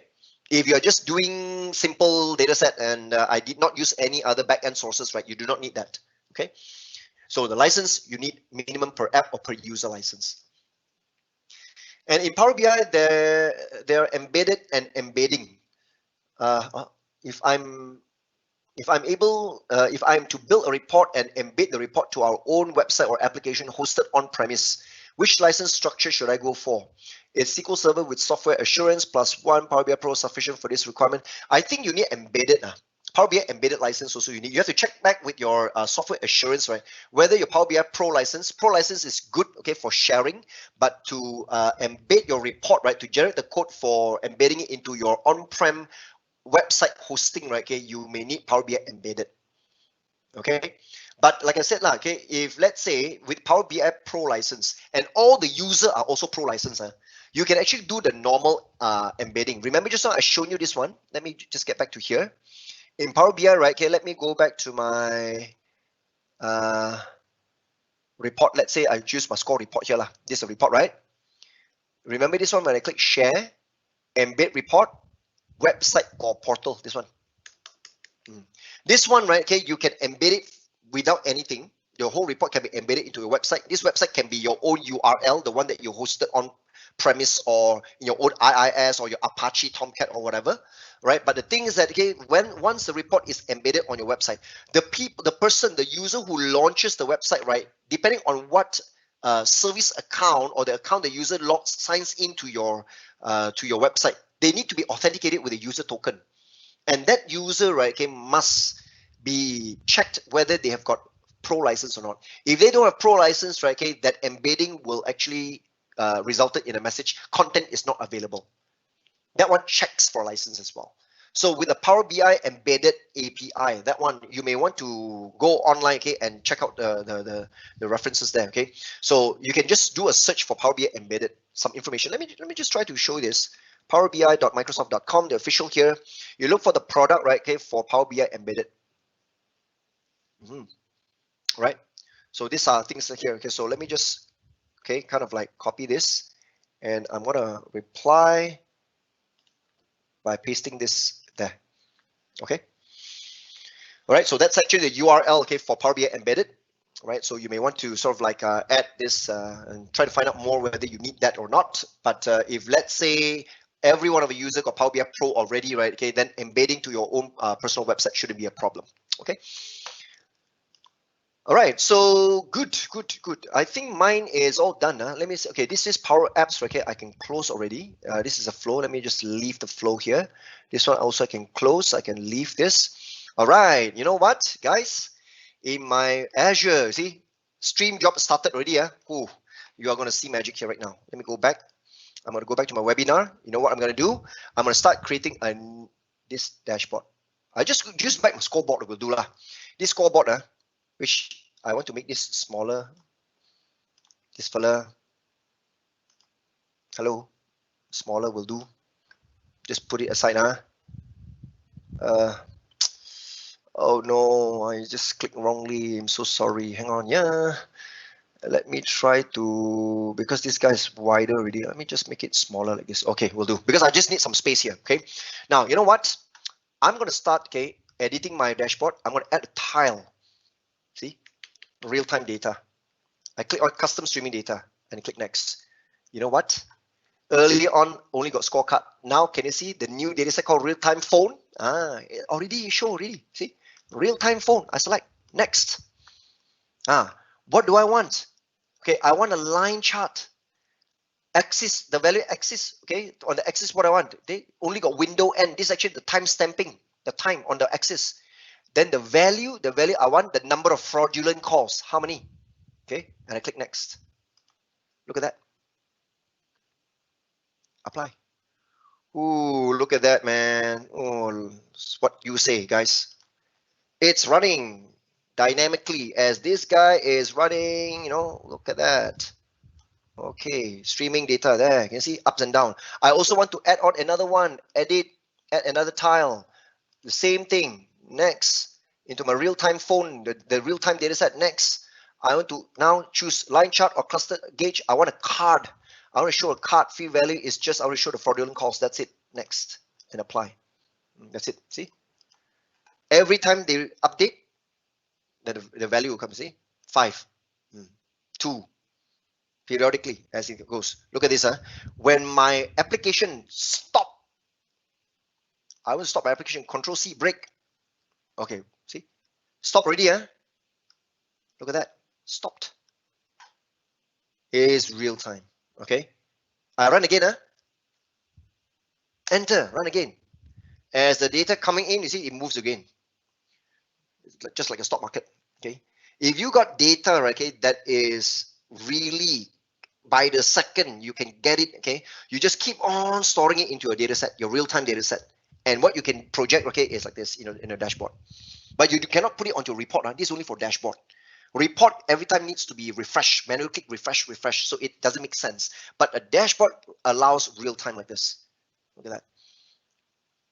I actually stumbled upon, right, a time where I was trying to build, right, something to do with finance, you know, financial, because I want to get at least some sample data, okay, over how many years, right, okay, of let's say stock market and all that. But I just cannot get the data to be streamed.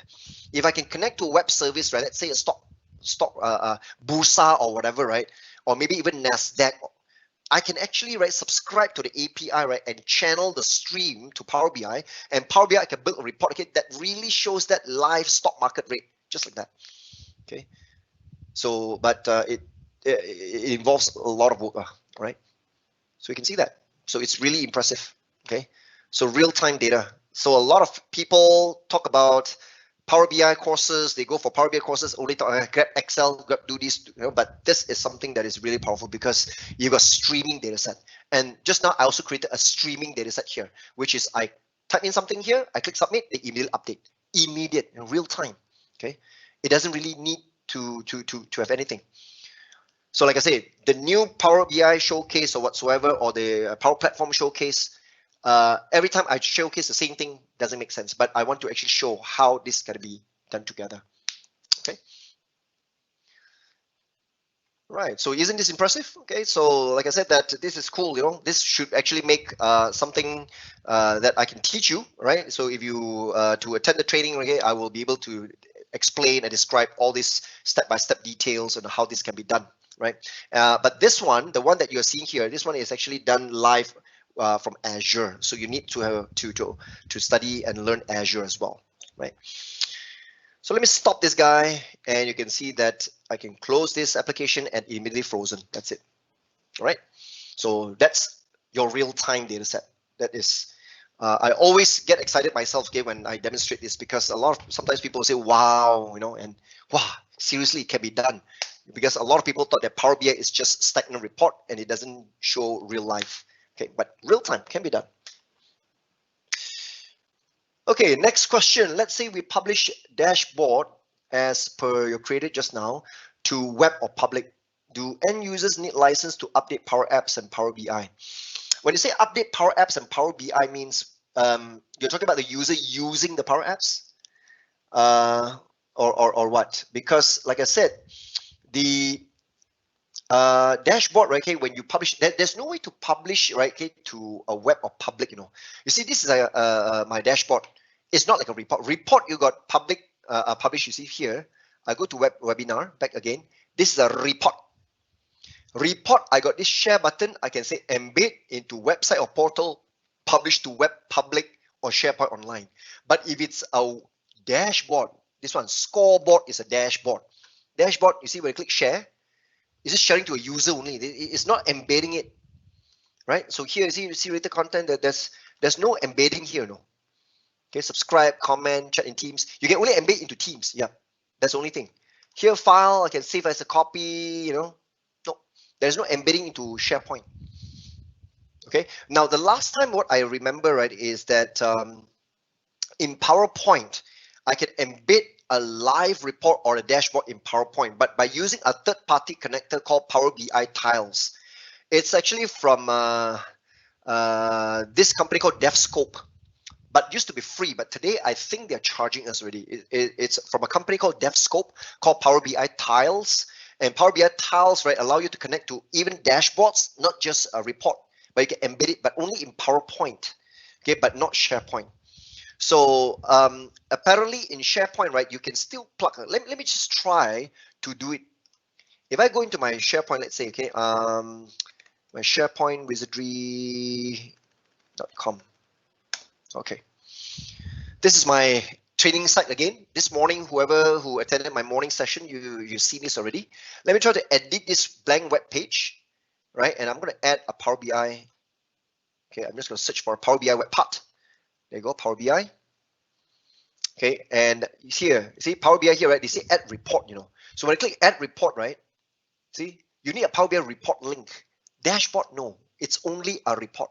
Dashboard are not meant to be embedded anywhere, because a dashboard is meant to be like a website that you browse, right? Okay, directly on the browser. You can embed a dashboard. So far, embedding is only for a report. And too bad the real-time thingy, right? Okay, it doesn't work on a report. It's only for a dashboard. So dashboard, no embedding. Okay. Any limit to a dataset in Power BI? Ooh, okay, that's a very good question. The dataset, what is the limit?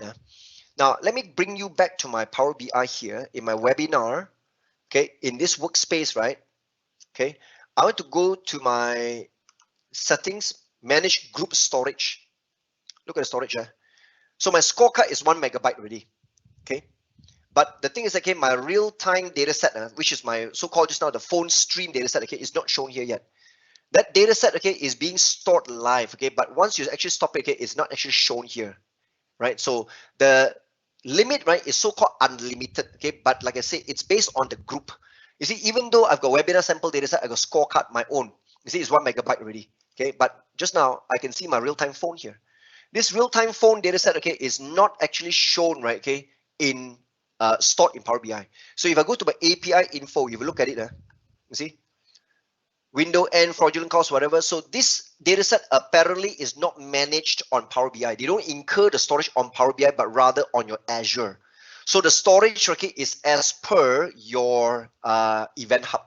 Okay, in my hub just now, where the messages come in, storing all that. So the charges are involved, incurred on Azure, not here. Okay, but the scorecard data set, yes, they will incur storage here. So again, I click here, manage group storage. So you can see they only show the scorecard. Okay, so you can see that it's 1 megabyte. So I've got maximum 10 gigabyte per workspace. So these are data set that will keep on, if the size of a data set increasing, they will keep on eating into this storage quota. So we have got 10 gigabyte quota. All right. Now, the only way to increase this quota, okay, is that you subscribe to a premium workspace. That's when you can exceed the 10 gigabyte. I think we will be up to terabytes as well. Okay. So Vimal says streaming looks awesome, but how about the network load and latency? You can see that my network load and latency is almost to none. You know, it's almost real time. This latency network, of course, you are talking about if you're on Streamix and all that. It also depends on your own bandwidth. Okay, but if we talk about not our viewing bandwidth, but we talk about the streaming bandwidth, which is cloud to cloud, Azure to Power BI. Power BI sits on Azure. Okay. So the bandwidth is in a Lightning, you know, it's a Microsoft Edge backbone network. The network is in gigabytes per second kind of thing, right? And of course, Microsoft actually promised sub 10 milliseconds kind of response, so-called near real time. So like I said, the bandwidth is really, really fantastic. But it's just that for us, from a viewer's perspective, we view the dashboard, right? How the chart goes up and down and all that, right? Well, that depends on your own local bandwidth, lah. Okay, but if we talk about the streaming bandwidth, it's like almost ooh la la, you know, it's really fantastico. Okay. So how to have proper version control and deployment strategy as it updates instantly during development. Okay, yeah, because this one doesn't, the streaming, right, it does not have that kind of versioning. Because as you know, okay, real time, you know, because the data is streamed and you know that the storage, right, is stored only for the purpose of visualization. There's nothing stored in there. So it's like you stream the data from the queue and then buffer it, okay, so that your dashboard can view it. So it's hard to actually talk about version control strategy because once you actually turn on, okay, the job, okay, it immediately grabs data out. Now, I am supposed to have one demo, okay, but which I usually demonstrate this during my class, which is talking about IoT as well, Internet of Things. All right, I have got I will get a Raspberry Pi simulator, okay, which will keep on emitting some sensor data, and I will use an IoT hub from Azure, okay, and read all this sensor data. Okay, maybe, you know, IoT is everywhere today, you know, like smart devices, you know, smart fridge, smart aircon, smart TV. Let's talk about the civil out there, okay, smart traffic lights, you know. So all this data, by the seconds they emit, and then you collect all this data, okay, and then churn out report from there. So you can see that there is no way of actually, you can say that, oh, I stop here, this is version 1. After that, okay, this one, okay, periodically, this is version 2. But the only versioning that I can talk about, right, okay, the one that I can think of is backup. The only thing is that when you back up the data, okay, let's say you set a 1 hourly backup of the messages, because whatever that is streamed, that is already visualized, but the storage is still need to back up. So every backup, it is something like a timeline or like a checkpoint, okay, of one version of the data. Okay, but if you talk about the data being streamed onto a report, well, that is actually for depiction, for visualization, right? So it's very hard for us to talk about version control directly for a streaming data set. And Tay previously mentioned about real-time streaming data only can be done in dashboard, and we can only embed reports. Does this simply means we cannot embed real-time charts? Yes, because the embedding, right, okay, like I said, that the last thing that you want, right, okay, is that the cost, okay, of the bandwidth, right, okay, to your own embedding, to your own target container. If a container is a Windows application, how will it work? Or if, let's say, website lah, your own hosted on-premise website on your local IIS, how would the bandwidth work? Correct or not? Because it also means, right, okay, that the reason why dashboard can only be viewed directly on the Power BI website, because that is Microsoft hosted, Microsoft managed for you. So that is why, okay, the charts are all seem to be real time. So because they absorb all the bandwidth for you, right? But if, let's say, they are able to garner the whole dashboard, right, okay, and give it to you so that you can embed it into your own local on-prem web applications or whatsoever, that is a serious thought about the bandwidth. There will be a bottleneck there. Okay, so this is actually what I can explain, right? So far, not yet. I cannot say that cannot be done. I usually, right, because cloud technology, I usually do not say no, cannot. I will say not yet. This would be a safer answer, right? Because time will tell whether Microsoft is going to improve, and you know, maybe it will come up with this feature that allows us to do that. But for now, I can tell you no, right? But it doesn't mean that forever it will be no. It is just a matter of time. So for now, real-time charts embedding onto your own containerized environment, your own applications, not yet. Okay, it's only on dashboard. All right, a real-time data set like just now what I've demonstrated for you guys, this one. All right, when I talk about my scoreboard here, remember this one, the top part, you know, when I use this application, this one I think I can throw away already lah. This one, delete first. So this guy, I make it larger. So as I key in a new name, let's say this one, like Ahmad, okay, Ahmad, see, as I do data entry here, okay, this one, whatever, okay, AAA, okay, this one, 5-star. When I click submit, see, immediately they display here, see, Ahmad, 5-star. Again, I click submit or increase again. Okay, increase there. It's live, but the thing is that I can do it on the report, but the report I just need to refresh every time. Refresh. It's not real time, even though the report is connected to the same real time data set. But just that the fact is the characteristic of the report itself does not immediately refresh. Dashboard, yes. That's the difference between dashboard and report. Okay, on a report, okay. So here, right, as you can see here, Ahmad is still not here yet. Okay, so maybe I will try to refresh this again. There, now only Ahmad came up. You see, when I click refresh, only Ahmad come because it's stagnant. Even though connected to it, now only Ahmad come up. Okay, so you see again, if I go and launch, open in a new tab lah. Can I open a new tab? I cannot. Let me go and open this as a new tab. The dashboard, new tab. Here, open a score report. Here, live on the dashboard, I add another person. Okay, let's say Aming. Okay, Aming 3 only. Click submit. You see this one immediately live. You see Aming here. This guy report not yet. You see, it's not live. You have to refresh. Then only Aming come out. I type in again Aming. Okay, I click here 5-star. Click.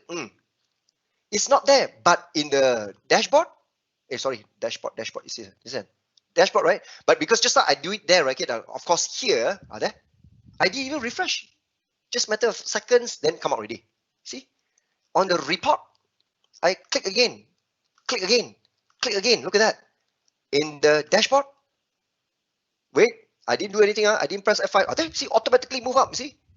But the report itself, what is this? I need to click refresh, then only Aming come here. Look at that. That is a difference, guys. Okay, so quite a number of you guys, okay, who are in Power BI, you always try, you know that there's report, okay, there are reports and dashboards, but what will be the main difference? So now when you connect it, when you talk about real-time data, then only you understand the different facets, the characteristics between a dashboard and a report.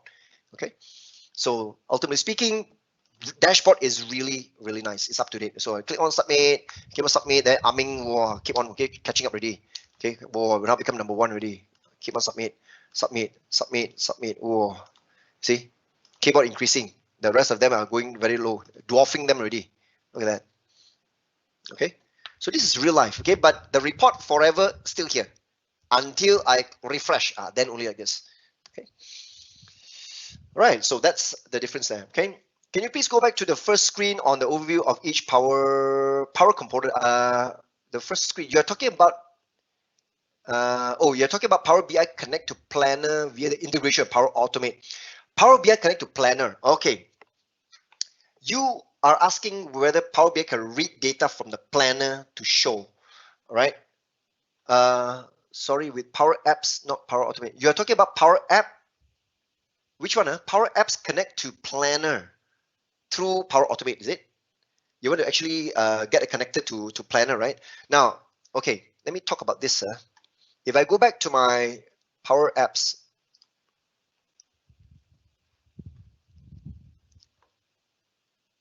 okay, let me go back to my apps just now.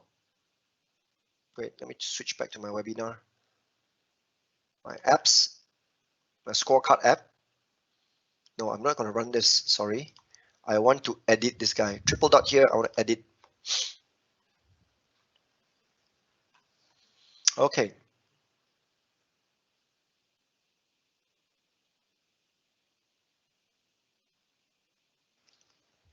So the integration with Power BI is there, right? Okay, but if you talk about using the planner, now we need to actually be able to come up with a component, okay, that you can connect to.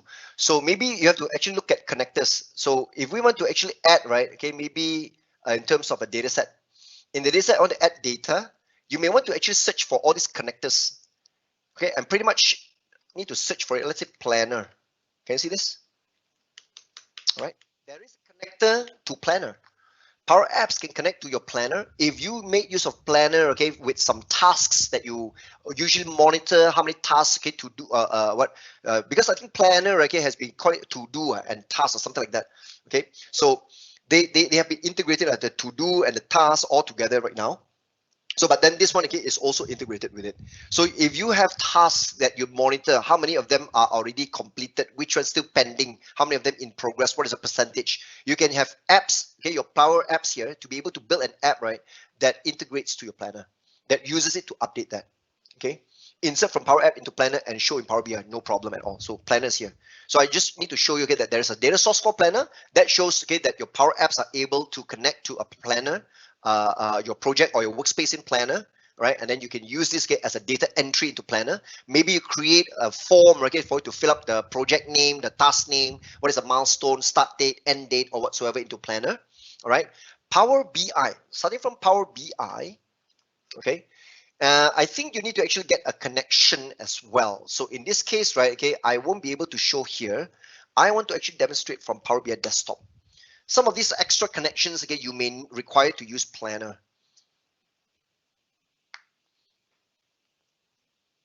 All right, so let me see, let me get data from here. Let me see whether, I don't recall that. Let me just go back to more. If you cannot connect to Planner by default, right, that means it must be through Power Automate. So Planner, see, there's no Planner. As far as I remember, okay, there's no Planner here. Even like, for example, even the task, TSKS, no. So it's not there. So either, right, okay, the planner, if you want it to be shown, okay, the data in Power BI, right, you may need to actually get that data, right, to be inserted into a data set in Power BI, and then Power BI actually display it through Power Automate. So I do believe Power Automate is there. Let me go back to my Power Automate. In Power Automate, I'm going to create a new flow, maybe based on a template. Let me try to search for a template. Search for the planner. So when I type planner, search for it. See, you can create a task in Planner based on all that. Okay, but Planner, is there an integration to Power BI? See more templates. Wait, Planner visualize in Power BI.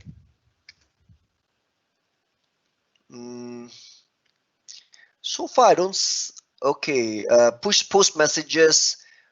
I think Power BI visualization for Planner is not there. Not that I know of, but Power Apps to Planner, definitely you can insert data into Planner. But Planner data that really show through Power BI, No, I don't see any templates there, but I'm not sure whether you can somehow or rather, okay, read the data from the planner and then also visualize in Power BI. So if I were to type in the word Power BI here, let's see what other templates do I have here for Power BI. Excel, do I see any planner here? Check Power BI alert status, send email, trigger a flow, add rows to data. It's only about data set, it's not really from a planner. But I believe, okay, in what you need, okay, is to be able to maybe extract the data from planner, right, and insert it into a data set in your Power BI. And then Power BI relies on reading the data from the data set, okay, to display the data. There are quite a number of Power BI triggered connectors in your Power Automate, as you can see, right? So it's a matter of options, okay, on how you can actually view it, right? Okay, your first slide on the overview of each. Oh, you are talking about a slide. Hang on. You're talking about this slide, right? So we're talking about data connectors. You see, the connectors and portals. Like I said, that even though data connectors, okay, they are kind of like shared across all this, right? But Power BI not necessarily are able to connect directly to Planner. Right, so Power Apps are able to send data to Planner, but Planner, okay, will be able. I think you need to sort of like use Power Automate, create a flow to read the Planner data, okay, and populate the data set that is what Power BI can read. Power BI not able to directly connect to the Planner, right? Because I think Planner stores the data in a different format that Power BI cannot visualize directly. You may want to actually format that data into a data set that Power BI can understand, okay? All right, so what else? In Power Query Excel, it has a refresh function under connection properties. Refresh upon opening or periodic refresh. Can it happen in dashboard as well? No. Dashboard, right? Usually, right? The moment you open up, okay, it is fetching the most recent, right? So there is no connectivity. There's no option for you to say that, okay, open, you do this and all that. But that is available in Excel because Excel is not web-based. So there is actually a way for you to turn on that feature, whether should I go to recalculate upon opening or refresh upon opening or something. But web-based and some more data from the cloud usually is understood whenever you open, they're going to fetch the most recent, especially a dashboard. Okay. If the real-time streaming data just for dashboard, is it possible the dashboard to be published in SharePoint site? Now, like I said that just now, no, dashboard never able to publish to anywhere. Right, only reports are able to be embedded in SharePoint, embedded in website or portals or anything.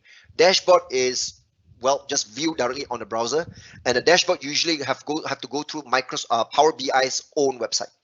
You gotta take out the dashboard, okay, and embed it into another one. Not now, maybe future, who knows? Okay, so like I said, not yet, not now. Okay, as of now, it is not possible. All right.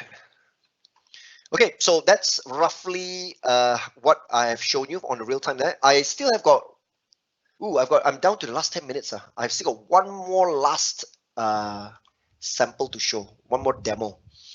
All right, now remember I've shown you, okay, how my Power BI dashboard, this dashboard, I embedded a Power Apps which I enter data here, immediately this one reflect, right? Now, what about the other way around? I got a chart I want to embed inside Power Apps, and then I can control it from Power Apps. So I promised to show you vice versa. I got an app I embed in Power BI dashboard, but now I got a chart in Power BI I want to embed inside Power Apps. This is what I want to do right now. Okay, so let me show you right now this one. Let me leave it first. Okay, now in my scorecard app, I'm going to close this guy. Let me not open up too many. If I open up too many, sometimes it is devastating. Okay, so now I've got this Power Apps here. So what I intend to do now, right, is let me bring you back to my Power BI first. I intend to use this in my webinar. This is my last demo here. I do the other way around. I told you that I've got this sample report, a very nice report that I've shown since this morning's webinar on Power BI. Let's say this chart. See, this chart is supposed to show, right, okay, for each manufacturer. You see, when I click this drop down, I got 5 manufacturers here. I got Van Arsdale, I got Pyrum, I've got Natura, Curus, and Eliki. All right. So when I click on Pyrum, as you can see, the chart will look like this. Natura like this. Okay. So out of 5, maybe I want 3 lah. And I want to do the same thing, right? But not inside the report, but I want to embed it in Power Apps. This is what I want to show you. Okay. So what I intend to do now, okay, is I off this first. This one shows everybody. Okay. I will click this. Where is this? I think I need to pin the visual into Power BI report in a dashboard first. I need to pin this report. So what I need to do, okay, is that the chart, this chart, only this chart. You know, where's this chart? This chart. Where's the pin button? There you go. I pin. All right. Now this chart, I pin it to the same scoreboard lah. I do not want to create another new dashboard. Okay, I just want to pin it to there. You see, the thing is that because Power Apps can only recognize dashboard. Any charts, right, you must pin to a dashboard. You want Power Apps to connect to a report and read any charts from a report and embed inside Power Apps? Cannot. Must be a dashboard. That's the reason why I need to pin one visual, one chart onto a dashboard. Then Power Apps can understand. Power Apps cannot look into a report, can only look at dashboard. So that's why I'm going to click pin here. Say pin already. I click go to dashboard. So there, I pin this one already. There at the bottom. Okay. So this real-time one, gone case already. Let me try to delete off. Delete this tile. I move this thing here. Okay. Anyway, my purpose is to get this chart available here only. My purpose is not to view this chart here, but view it from my Power Apps. Okay, so I'm going to show you now. I'm going to create totally a new app, a new Canvas app. I'm going to build a new Canvas app, and I want it to be a blank app tablet layout. I want it to be tablet now. Tablet layout means landscape. Phone layout means portrait. So now the screen you see is landscape. Okay, white screen. All right, blank one. And you know what? I want to now show you how do I embed a Power BI chart into Power Apps. In the insert here, right, you can see under charts, you can see Power BI tile. Okay. When I click Power BI tile, right, look at this. Can you see? I told you this. They cannot view report. They are looking for dashboard. That's the reason why they can only look at any charts that you have pinned them as a tile on a dashboard. That's the reason why I made that move just now. Else, right, I might as well point to the report and grab one of the chart, but I cannot. So I'm going to choose the webinar workspace. Dashboard, you see my scoreboard, and which tile? There, I got all this. I got score, and then I want the revenue % growth. This is the one. I select this, and look at that. It's showing already. Ooh, that is beautiful. Okay, I'm gonna put it like this. All right, make it larger. Good. That's all? Huh? You think that's all? No lah, not wonderful like that. Of course, my demo is not gonna be so cheapskate. Okay. Let me show you what else I can do here. All right. Let me show you what else. I'm going to click here and insert one button. Let me make it larger. This button. Okay. So this button, right? Okay. Maybe let me rename it lah. This button, okay. I'll rename it to Van Arsdale. It represents again what do you call the manufacturer. So the text also I call it Van Arsdale. Van Arsdale. Okay, like this. Big one. I know I got 5 manufacturers, right? Okay, just now here in the background. Okay, I go back to my report now just to show you, just to verify, guys. So look at that. I've got 5 Van Arsdale. Okay, you see when I click, it's supposed to show like this. Then the name, Pyrum, like this, toing. All right, Pyrum. Natura, there, going down, Curus and all that. So let's say out of 5, I got no time lah. I will do 3, will do lah. Okay, I want Natura, Pyrum, and Van Arsdale lah. Okay, so now here I'm going to create 3 buttons lah. Okay, so I'm going to just make it easier. I'm going to copy and paste. Okay, 3 will do. Okay, this one I'm going to rename it. This is Van Arsdale. This guy, I'm going to now rename this guy to Pyrum. Okay, this guy I'm going to rename it to Natura. Okay, good, very good. So this one is Pirum. So the text also will display Pirum. Pirum. The text, this one will display the name of the manufacturer, Natura. Okay, guys, let me tell you what I'm going to do. I'm going to show you from my Power Apps, no need to go anywhere. I have already embedded this chart here, right? This is showing all my manufacturer. One click of Van Arsdale, they will update the chart to show me only Van Arsdale. Click the button, Pirum, Pirum, Natura, Natura. You understand me now? Everything manipulated from Power Apps. Okay, so the only way to do it, okay, is to be able to set a variable. I need to actually store a variable, right? I need to make sure, okay, that the variable will be able to remember the name of Van Arsdale, the Pirum name, or the Natura name. So what I need to do, right, okay, is this button, the first one, yeah, in the on select, you see, in the action on select, what is it? I'm going to call the function set function. Set function is to set a variable. What variable name? I'm going to call it, let's say, the name my Manu. Short form lah. Manu is manufacturer lah. Just call it my menu lah. Right? Quickly, comma. What is the value? What is the value I'm going to set to this? So I will set it to the Van Arsdale buttons, the text property, the text value. So I'm going to call it Van Arsdale dot text. See? So Van Arsdale dot text, can you see the text is called Van Arsdale? All right, cool. Comma, close it. Enter. So this means, okay, I read this button. What is a text property? This is a text property. The value stored in the variable my menu. So this property, right? Okay, I'm going to do the same thing. Pirum also same thing. On select, all right? It will be set my menu, the variable, comma to this is Pirum dot text.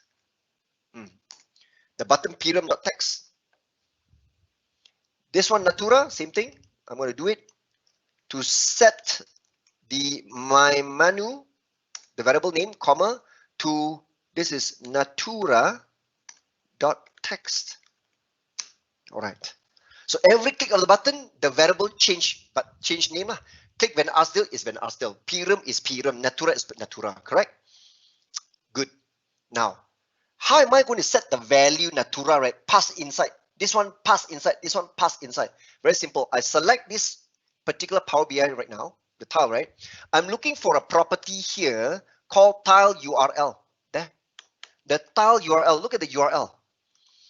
This tile, right, okay, points to the URL of the entire dashboard, the embedding, this is the whole URL, So what we need to do now is very simple. Inside the URL, I need to embed. I need to mention, okay, to apply a filter, the application of filter, because I need to put in an ampersand, because that means more, what do you call parameters I'm going to add.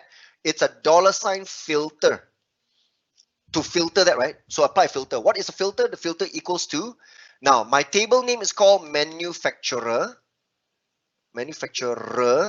slash the column name also called manufacturer.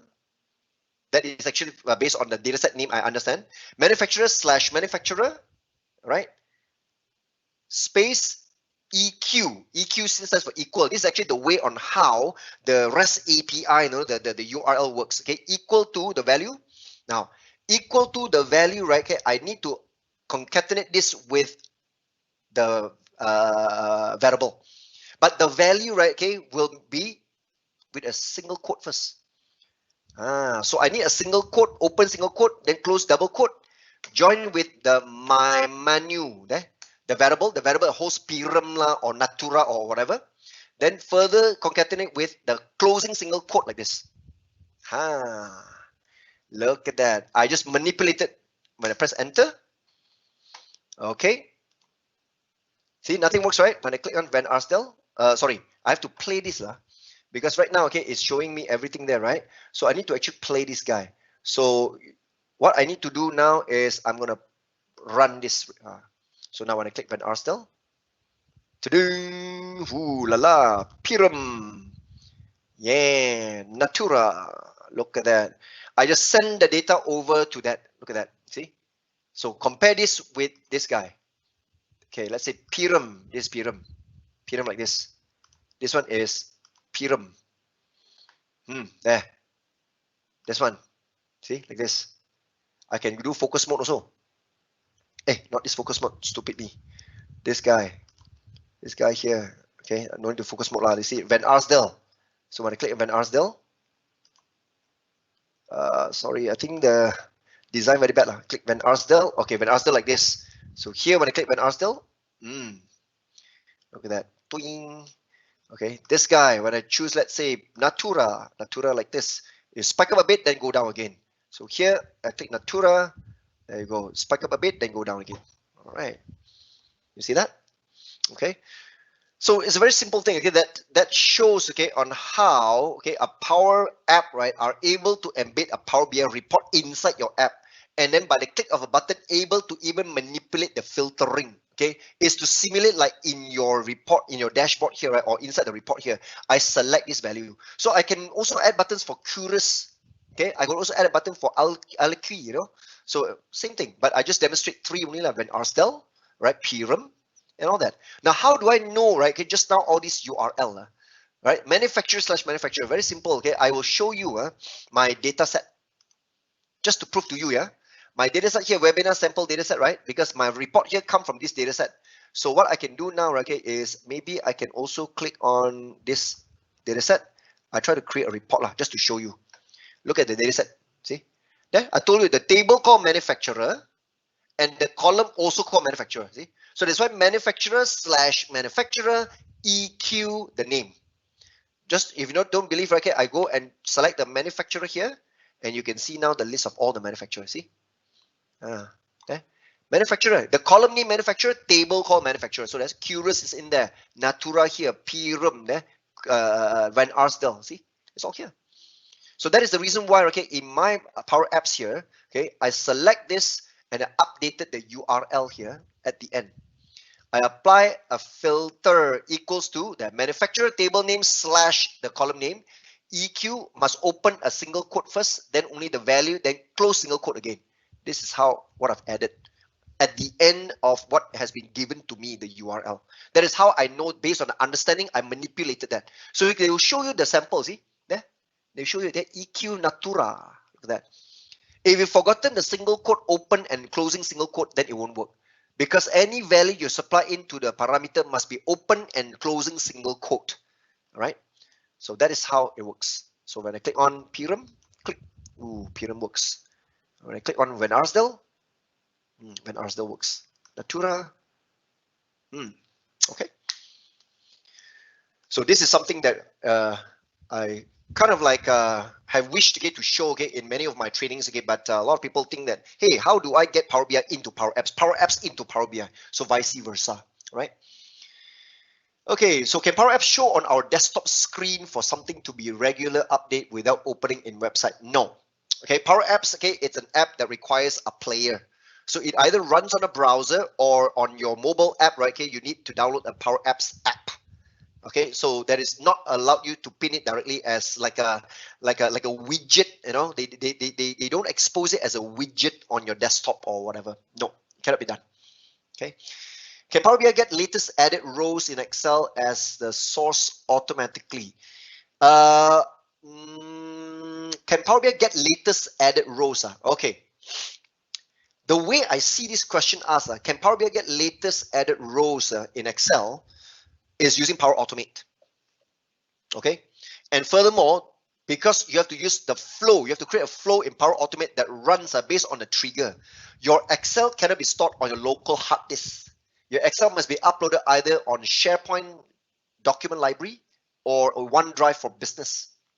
So only when your Excel file is on the cloud, anyone who go insert a row inside a table, I believe also your sheet, you enter record, you cannot be a normal range. You must highlight the whole range and format as a table. You must give it a table, not a normal sheet. These are the prerequisites. Then only your Power Automate flow, okay, can be triggered by any new row being added into the table. They will trigger this, and maybe you can now trigger Power BI to refresh data set. Okay, so that's actually how it can be done. Maybe I can show a glimpse of that. I won't be able to demonstrate. I got no time for that. I'll open up Power Automate here, and I'm going to click on my flows. I'm going to create a new flow. Maybe I create an automated cloud flow. I simply put in a name. Now search for all triggers. Trigger, I put it Excel here.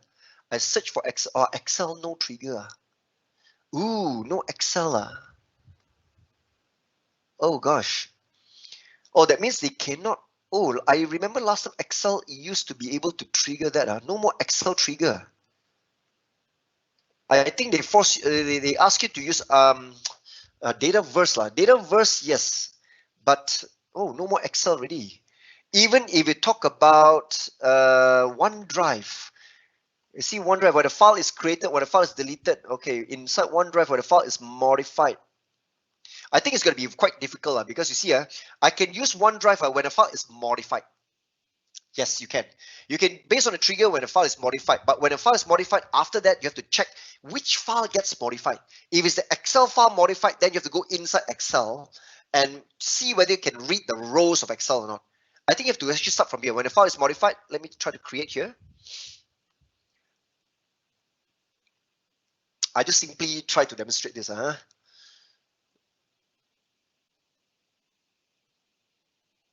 Diamond asked, other users that want to see our dashboard in Power Apps also need PBI Pro license, right? Yes, exactly, correct. Right, because whatever that you embedded, right, okay, requires licenses. Yes, you're right. Okay. Limit on the filtering, there's no limit. Filtering, keep on appending with ampersand, and you can keep on joining with multiple filters for just what I've demonstrated, yeah. But of course, when you share the app out, okay, to your users, okay, because you have embedded a chart onto your Power Apps, they will be checked for license, see whether they got Power BI Pro or not. Okay. So let me just try to see whether, okay, I can try to open up, okay, maybe at the root level. Do I have any files, any Excel files? I don't know whether I have any Excel files. Course content. Maybe let's see Power BI content. Do I have any files here? Maybe Olympic. Let's see. No items. You see? Yeah, I need to format because some of the files, okay, the Excel file, right? I can check, okay, but it must be what do you call a table? I don't think so. I've got any tables inside. I don't have any extra files in there. So I believe, okay, when it started, a file is modified, okay, and then you need to make sure that which file gets modified. You're going to add a step here. Let me try to click connect, add a step here. Let's see whether, you see, I got Excel Online, you know, see? I still got Excel Online, I remember, but you cannot trigger from Excel, but trigger from a source. Where's the file first? I told you must be either SharePoint or OneDrive for Business. Then Excel can be manipulated inside, see? When, you see, you can delete a row, get a row. So maybe you can see, click on get a row. Or try to list a rows, right? You try to detect which row was actually added recently, you know. So I believe, right, this one is get a row, but you have to get a row, which row was added recently. So you need that. So it will be a little bit of a complicated stoppage here or a roadblock here for you to be able to detect which row was added recently. Based on the row added, right, then you can trigger this, okay, to refresh your Power BI. Okay, it can be done. It's possible, but the flow can be slightly complex. Okay. All right. So next one, are the data source connection related to be okay? Wait, are the data source connection needed to be same as the gateway? Data connection. It happened that I used source A for development and published to Power BI service, then connect to source B in data warehouse for extract refresh, but it didn't recognize my gateway. Yes, because your gateway must make sure, okay, that you created a connection in your gateway must be connected to your production. Okay, because during testing, right, okay, you may not test on a gateway. Probably you also created a test connection, right, okay, to the gateway because you want to test whether the gateway can, schedularly refresh. But then you can switch, okay, the connection over to maybe your data warehouse, okay, from a SQL connection. So you must make sure all the connections that you use in a particular report, right, that you intend to schedule for refresh must be created in your data gateway. Okay, it must be there. And also make sure, okay, that the report, right, okay, uses the same connection through your gateway, because the gateway the configuration, okay, will specify what is the name of the connection that you created and whether you've got permission to use the connection or not. So the administrator who configures that gateway, right, will need to also create the connection and also assign which user will have the permission to use the connection. That's the configuration on the gateway level. right? Okay, cool. So yep, that's roughly about it. Okay, so this is how Power BI can be embedded into Power Apps, and Power Apps also embed into Power BI. Okay, so I hope that this short showcase, okay, has given you guys enough, not enough. I know nothing is enough. Maybe giving you some form of insight and some new stuffs, okay, that you can see how Power BI now are able to participate among its own sibling like Power Apps and Flow, right? At least giving you an idea, okay, that, oh yeah, I can embed a particular chart or whatever from my Power BI, right? And then I can use my Power Apps to control even the filtering and presentation, as well as, you know, the live data set that I've shown on the real-time data set, okay, the real-time streaming data set for Power BI, right? Okay, so with that, this concludes my showcase, right? So it's way past the hour already. So I appreciate it if you guys can help me also complete this evaluation. So another evaluation. So you can use your phone to capture the QR code here, or you can key in, okay, the short link, okay, and fill up the course evaluation. I appreciate your candid response here, right? So you guys may also contact us, okay? So if you fill up the course evaluation, I'm sure there will be one question asking whether you want us to contact you or not, right? So maybe you're interested in one or a few of our courses available for Power BI and even Power Platform, okay? And do stay in touch, okay? So do stay tuned, because we will sort of announce also our up and coming webinar. Most likely will be somewhere in hopefully March or April, maybe most likely April, okay, the first month of the next quarter. I'm intending to do a session on even maybe AI or data science, or probably even Power Apps or Power Automate as well, because I've got an exclusive Power BI itself, so I need to do a more in-depth Power App webinar. Okay, so do visit our website, because I will be publishing, advertising our upcoming webinar on even our website. Okay, as well as you can even search for Gemin Consulting through Google, because from Google there you can see our sign up form. I also you know, can advertise from Google, right? Okay, so should you want to contact us, okay, you can actually send us an email to inquiry@gemin.net, right? So let me just give you a little bit moment to capture this QR code.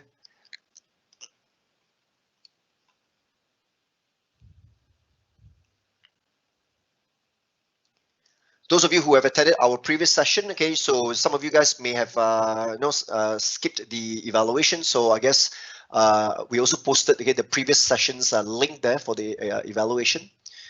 Okay, once again, thank you for joining us, right, this webinar. It has been a very good session this morning as well as today, this one. I hope to see you guys again, right? So do keep the questions coming in, right? No problem. Okay, so you can actually send to inquiry, okay, and I'll get routed to the question. Okay, maybe you want to sort of like ask me a bit more about some to clear the air, okay, about Power BI, Power Automate, Power Apps, right? So I'm glad, okay, to see you guys here. And also one more thing is that we are in the midst of compiling, okay, the recording.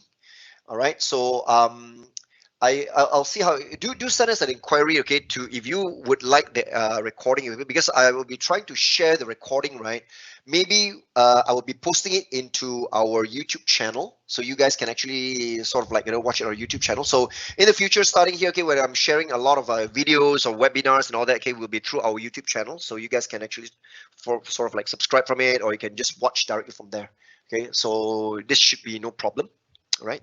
So I'll see whether, okay, I'll get my people, okay, to send to you guys, okay, the link, okay, to our YouTube channel, or even the direct link to that video, right? So we'll be compiling the recording for this morning session and also the afternoon session. So shouldn't be a problem for you guys to watch the recording as well.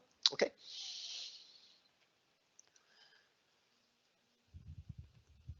Okay, thank you once again, okay, for this your attendance. Okay, your participation means a lot to us, definitely, right? It is really, really uh, an honor, okay, to present something or share something new to you guys. Hopefully that you guys have learned something, right? And if you want to know more, of course, do contact us.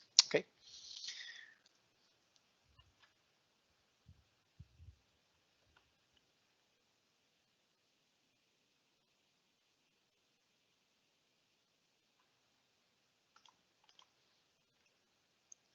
Okay, yeah, no problem, Vimal. Okay, we'll be showing you the YouTube channel and the recording because our YouTube channel is just we are quite new, you know, so we don't have a specific name there. So the YouTube channel name is still in a very very alphanumeric, you know, because we are not like a YouTuber where we got thousands and thousands of subscribers, even though we hope. Okay, but that's on the way.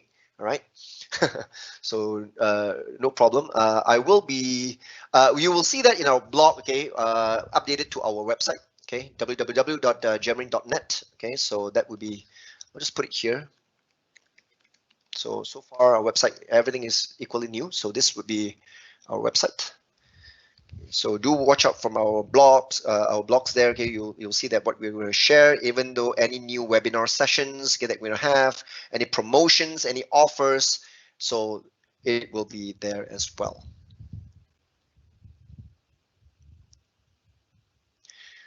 Okay, so I guess that's about it for this webinar session. Okay, once more, okay, I really appreciate your participation. Thank you very much. Okay, so I really hope, okay, to see you guys again in our next session. So stay tuned. Most likely will be somewhere in April. All right, so again, it will be something like this, maybe a 2 or 3 hour. I'll just keep it minimum a 2 hour kind of a webinar, right? So for me to share more things with you guys. Okay, so thank you very much for your support. Okay, and I'll see you guys again. Right, take care, stay safe. Okay, and happy Chinese New Year or happy holidays, whatever. Okay, but yeah, stay safe and have a good day ahead. Goodbye.